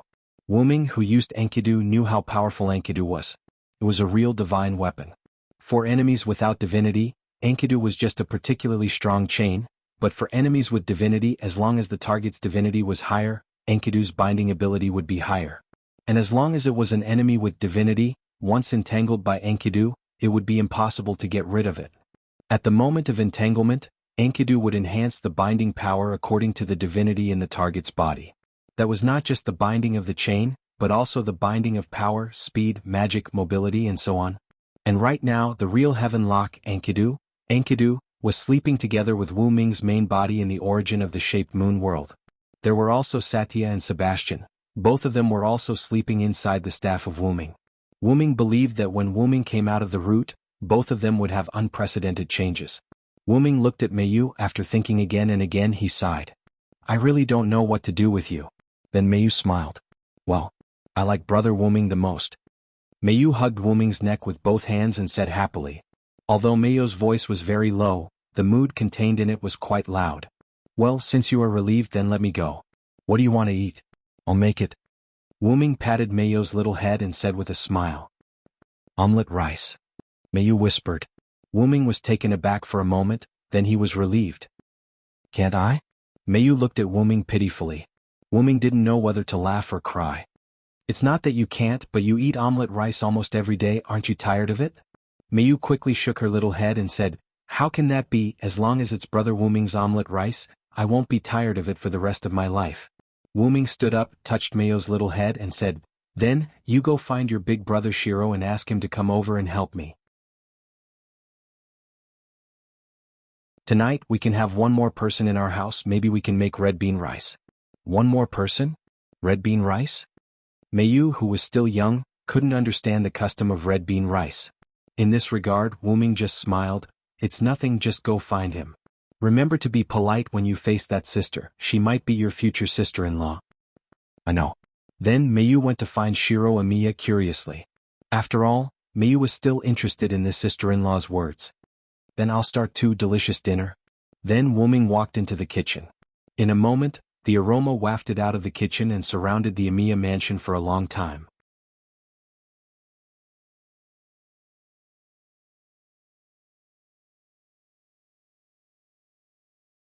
Chapter 111. When Shiro Amiya came to the kitchen, there were two beautiful figures, one big and one small, standing behind him. Since Sakura's injuries were no longer serious, Sakura wanted to cook dinner together. Meiyu, on the other hand, came along because all three of them were in the kitchen. Thus, the four of them cooked dinner together. Naturally, a lot of lively things happened. First, Shiro Amiya introduced Sakura to Wu Ming. Sakura's full name was Sakura Midu. 5 years ago, she was from the Mitomo family, one of the 3 families that had been completely wiped out. Due to the heavy casualties of the Enosaka family, Sakura was not killed and survived. The user of the assassin card was Sakura Midu's brother, Shinji Midu. His original body had been killed 5 years ago. Julian used the substitution magic to replace Shinji Midu's personality and soul with the body of a puppet, turning it into a puppet that obeyed orders. However, due to the incompatibility of the body and soul, coupled with the erosion of the power of the heroic spirit in the assassin card, Shinji Midu's personality had long been disrupted. He had become a mental patient who obeyed Julian's orders. When Wu Ming was treating Sakura Midu, he used magic to check Sakura Midu's body structure. He was sure that she had not been killed but was living in the world as a person. He did not want her brother, Shinji Midu, to be played with after his death, causing his personality to be disrupted. In the end, he was freed by Shiro Amiya. That's right. In the end, Shinji Midu gave up resisting because he instantly regained his personality in the face of the threat of death. From there, he understood the cause and effect of the matter. In the end, he asked Shiro Amiya to take care of his sister, Sakura Midu. After that, he was freed by Shiro Amiya. Wu Ming held a skeptical attitude towards the claim that he was saved by another member of the Yu family. According to Wu Ming's knowledge, one of the 3 families of the Yu family, the Enosaka family, only had a 10-year-old girl left. If Sakura Midu was really helped by the Enosaka family, then the 2 girls would have to depend on each other for survival. Judging from Sakura Midu's expression, she seemed to have some conflict with the Enosaka family. However, that was a personal matter after all, and Wu Ming was not in a position to ask about it. Anyway, at the moment, Sakura Madu was not a threat to Wuming and the others. Not to mention that Sakura Madu was willing to risk her life for Shiro Amiya to give the strongest hero King Gilgamesh card to Shiro Amiya. At the moment, the Amiya mansion was Wuming's magic workshop. The power of a caster was that he could create his own territory. A powerful caster could even be called a god in his own territory. The reason why Shinji Madu could sneak in was because Wuming had left his magic workshop, and Shiro Amiya, who was temporarily in charge of the magic workshop, was still a half-baked magician. Wuming was shocked that I could teleport Sakura Madu away when Assassin activated her noble phantasm. If it was done by Wuming, it would be very easy, and if Wuming was in the magic workshop, he could kill Assassin the moment she entered the Amiya mansion. Of course, that was if Wuming let Assassin in. If Wuming didn't want to, let alone Assassin, even Berserker wouldn't be able to come in. Of course, if it was those heroic spirits, it would be a different story. Then, accompanied by Wuming's ridicule, it seems to be the power of love. Shiro Amiya and Sakura Madu blushed like a monkey's butt. After the four of them had finished cooking dinner, they gathered at the dining table and had a delicious meal in their eyes. "Sakura, you can stay here tonight," Wuming said to Sakura, who was cleaning up the dishes with Shiro Amiya. Sakura Madu and Shiro Amiya both made a strange sound. There's nothing strange about it. After all, Sakura has been ordered to be killed by Julian. If you let Sakura walk around casually, she may die. The two of them reacted, and then Shiro Amiya said, "That's right, Sakura. It's very dangerous for you to go out casually. It's better for you to stay here." Sakura Madu blushed, then nodded. "Then I'll stay here. Please take care of me, Senpai Oniai-sama and Sister Mayu." Sakura Madu's ambiguous words made Shiro Amiya a little uncomfortable, but Wuming smiled and nodded. Mayu didn't understand the meaning behind it, so she replied to Sakura Madu, "Please take care of me, Sister Sakura." Just like that, the three siblings in the Amiya mansion became four. That night, Wuming directly used the magic workshop's ability to clear out a room for Sakura Madu to live in. Wuming didn't need a room at first, but after Amiya Kiritsugu passed away, Wuming added the identity of Amiya's distant relative and prepared a room for himself. After all, since he was going to stay for a long time, Wuming wasn't someone who didn't know how to enjoy life. So the three rooms were arranged in the order of Wuming, Mayu, and Shiro. Because Wuming and the other two rooms were next to each other, Sakura Madu's room was also next to each other. In this way, the rooms were arranged in the order of Wuming, Mayu, Shiro, and Sakura. At night, everyone else fell asleep and Wuming stood alone in the courtyard. Wuming picked up the card in his hand, which depicted an assassin wearing a skull mask. Install Dream Summon. The card began to glow, turned into a stream of light, and instantly covered Wuming, and then the light dissipated. At this moment, Wuming was wearing a black tights, a cloak similar to a coat covered his whole body, and the cloak was constantly swaying with the cool night breeze. Wuming's face was wearing a slightly majestic and ferocious skull mask. Through the mask, Wuming looked at his right hand, which was no different from usual, but it was bandaged. Wuming learned the use of this card through golden green Kalas analysis. "Is this one of Hassan Sabah?" Wuming said. "Kalas, analyze my current physical condition." After Wuming finished speaking, a pair of golden green dragon horns appeared in the air. "Master, your body is possessed by a strange magical power. Your right hand has mutated, and an evil magical power covered it. Other than that, your physical condition is fine and it has slightly improved. Although your body will not be affected, this evil magical power is harmful to your body, and it is recommended that you withdraw from the heroic spirit state immediately." Since Wuming said those words to Golden Green 5 years ago, although Golden Green still called Wuming Master, its tone was no longer as stiff as before.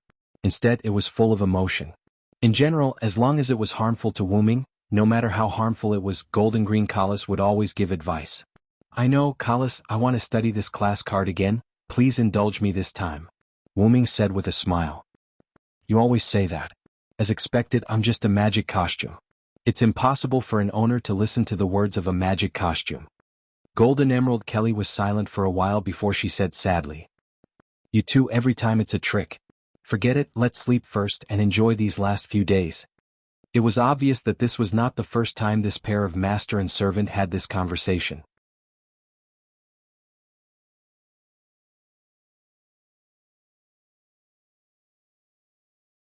Chapter 112. It's all Master's fault for not listening to my advice. I've always been thinking about you. Kalas said in a cold voice. Wuming activated Fantasy Summon, Install, and his body glowed. The light condensed in Wuming's palm and turned into a card. Wuming's body returned to its original appearance. Well, let's go to sleep. Kalas, you should also go to bed early. Wuming said and began to walk toward the house. I know, Master, I will go to bed early. Kalas followed Wuming, was silent for a while, and then said affirmatively. Wuming looked at Kalas, who was floating in the air, and said, Don't try to play any tricks. Just like before, I will temporarily shut down all your analytical abilities. Kalas shrugged helplessly and said, I will pay attention to my rest. Please rest assured, Master. However, Wuming still expressed helplessness for this human-like action as always. God knows what kind of hobby Zelik had. He actually set the magic costume to be able to move freely like a human. Can you imagine the scene of a pair of dragon horns constantly moving? Was really funny. Okay, let's go to sleep. Please don't interrupt my speech. It's very impolite, Master. I know. The master and servant walked into the house. The courtyard returned to its silent scene. The night slowly disappeared and the day came. Wuming came to the courtyard early and took out the assassin class card. Install Fantasy Summon. Wuming changed into the appearance of wearing a skull mask, a black cloak, and a bandage on his right hand. After all, Kalas was Wuming's noble phantasm. Wuming could freely control her. Therefore, Wuming put his noble phantasm Kalas in a temporary state. In short, it was sleeping mode. Only then could he concentrate on studying the card. Wuming waved his hand, and a large amount of soil on the ground gathered, forming a few soil animals of different shapes.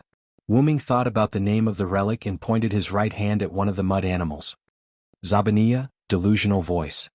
The bandage on Wuming's right hand loosened, revealing a monster-like arm. Immediately after, his arm instantly extended and touched the soil animal that Wuming had locked onto. Then he instantly retracted his arm. At this moment, something appeared in Wuming's hand, a blood-red heart. However, this heart did not beat. Wuming crushed it, and the targeted soil animal began to disintegrate, as if the magic power was insufficient. Wuming instantly increased the output of magic power and supplied it to the earth animal. Then the collapsing earth animal gradually recovered. After that, Wuming did the same thing to the other earth animals. Without exception, all of them collapsed first, and with the support of Wuming's magic power, they regained the appearance of the earth animal. Does it only have a pure lethality to inanimate objects, and such a weak lethality? Wuming put the bandage on his right hand back in place, and his right hand became like an ordinary person again. The power that Wuming was using at that moment was the power of Hassan Sabah, who had the hand of a demon god. The strange right hand just now was that demon god's arm. According to Wuming's experimental analysis, this relic simulated the opponent's life into a heart, which was the model of the opponent's heart. Although it was a model, it had the ability to curse. Moreover, this ability was only effective on living creatures with hearts. After all, for living creatures with hearts, the heart was their weakness. The main thing was that if the heart was gone, it was basically impossible to survive. Generally, for those without hearts, this relic could also simulate a heart, but its power would be greatly reduced, and it would become purely lethality.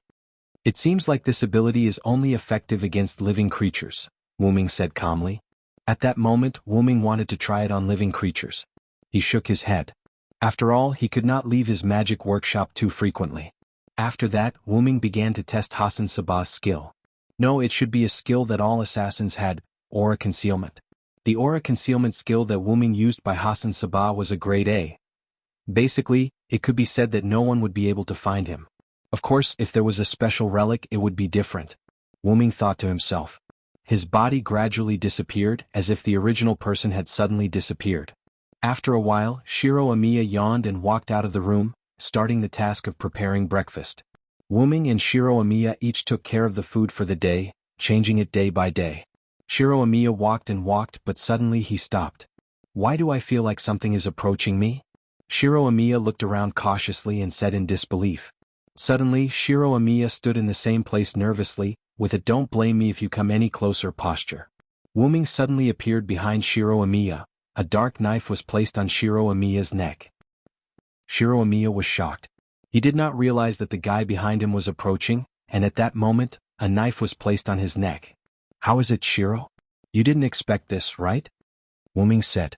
Then Wuming put down the knife in his hand. Shiro Amiya looked at Wuming in relief. I knew it. Let's not talk about whether there is an assassin card or not. Even if there is, I don't think anyone can sneak into your magic workshop. Wuming smiled, then threw a card with a woman with a bow and arrow on it to Shiro Amiya. You have to have the ability to protect yourself. If you encounter the same situation as before, do you think those people will kill you instantly or chat with you? Wuming teased. Shiro Amiya took the card that could transform into his future heroic spirit form and nodded at Wuming. I got it, brother. Then Wuming asked, right, is Sakura still not up yet? I kinda missed the soup she made last night. Shiro Amiya said helplessly, brother, Sakura had a close shave with death yesterday. She chatted with me for half a day before going to sleep. She is still weak now, let's not disturb her. At that moment, Shiro Amiya's face was flushed. Oh, you're indeed my brother. You got her so quickly. Wuming said sarcastically. Wait, what do you mean by that? We were just chatting last night. Wuming did not listen to him. Instead, he walked to Meiyo's room. All right. Go and prepare dinner. Julian will definitely send people to attack us today. You have to be alert. He might have a heroic spirit card with a unique relic or skill. After that, Wuming walked into the house. Shiro Amiya was stunned when he heard that it was Julian. However, he soon reacted. Wei Gongshi clenched his fists and his gaze became even more resolute.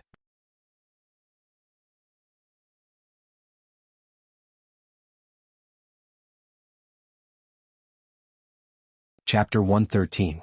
After breakfast, Wuming and Shiro Amiya began to fight one-on-one. Sakura Madu and Meiyu stood on the side watching the two. Install Dream Summon. As the incantation fell, Wei Gongshiro's heroic spirit transformed. Shiro Amiya instantly used projection magic to condense a pair of black and white dual swords and rushed toward Wuming. Ganjiang Moi, husband and wife sword? Wuming observed Shiro Amiya's dual swords. Create green item, advanced item creation. As soon as his voice fell, a pair of ordinary knight swords appeared in each of Wuming's hands. Boom! The knight swords collided with Ganjiang Moi. The two of them kept waving the swords in their hands, and the impact of the swords hit the courtyard. Wuming and Shiro Amiya created a magical barrier around them to prevent the aftermath from affecting Meiyu and Sakura Madu. So powerful, Senpai and Oniai-sama. Sakura Madu covered her mouth and said in surprise. Meiyu had seen a lot of things, so she wasn't surprised. However, she still felt that it was unbelievable for her scholarly brother. Because in the beginning, 5 years ago, Shiro Amiya was killed by Wuming in one move. Now Shiro Amiya could fight with Wuming for dozens of rounds, which was quite good. Not bad, Shiro. Wuming said to Shiro Amiya while waving the swords. Sure enough, even if I use the card, Oniai-san is still as strong as ever. Shiro Amiya said. I'm going to work harder, Shiro. After that, Wuming's movement suddenly changed. The knight sword seemed to be tied to a boulder, and each blow was mixed with heavy power, constantly bombarding Shiro Amiya. With each bombardment, Shiro Amiya's Ganjiang Moi would inevitably shatter, and then Shiro Amiya would use projection magic again in an instant to recondense the dual swords. Wei Gongshiro kept retreating in the midst of the constant attacks and destruction, until, boom! What? Wuming shattered one of his knight swords, and a large number of fragments flew in front of Shiro Amiya, blocking his sight. In Shiro Amiya's surprised eyes, Wuming held a sword with both hands and swung it down. Shiro Amiya flew out, rolled a few times on the ground and stopped. Senpai. Sakura Madu saw Shiro Amiya fell to the ground and quickly ran over to help Shiro Amiya up. Shiro Amiya deactivated his heroic spirit form and was weakly supported by Sakura Madu. Oniai-san, you're still so merciless. Shiro Amiya bitterly smiled. Wuming loosened the knight sword in his hand that had reached the limit of its durability, and the knight sword disappeared into spots of light, and then said, You just fought me as a servant. If I still suppressed my power like before, then this battle would be meaningless to you. If Oniai-san didn't train with me every day, I might even forget that Oniai-san is a servant. Wuming walked to Shiro Amiya's side, and several Lune healing spells appeared, and Shiro Amiya's body emitted a green light. And I'm not a dead heroic spirit, maybe I'll come back to you one day after I leave. After Wuming finished speaking, the atmosphere fell into silence. Wuming also realized that he said something wrong, but it was a fact. After all, Wuming couldn't stay here forever. Sakura Madu also noticed that Shiro Amiya and Meiyu were silent, and then she felt that she should change the topic. Actually, I have a question to ask Oniai-sama. Oniai-sama, you are a caster servant, right? Why is your melee ability so strong? That's because I'm a melee mage. Wuming said jokingly and then looked at Shiro Amiya, hinting him to explain. Actually, Oniai-san's real identity is Hyunryong, the one who taught Hero King. Shiro Amiya said. You're a Hyunryong? Sakura Madu exclaimed in surprise. Yes, it's really an ill-fated relationship. Gilgamesh's card is with Julian, right? I really want to see it. Wuming said with some nostalgia.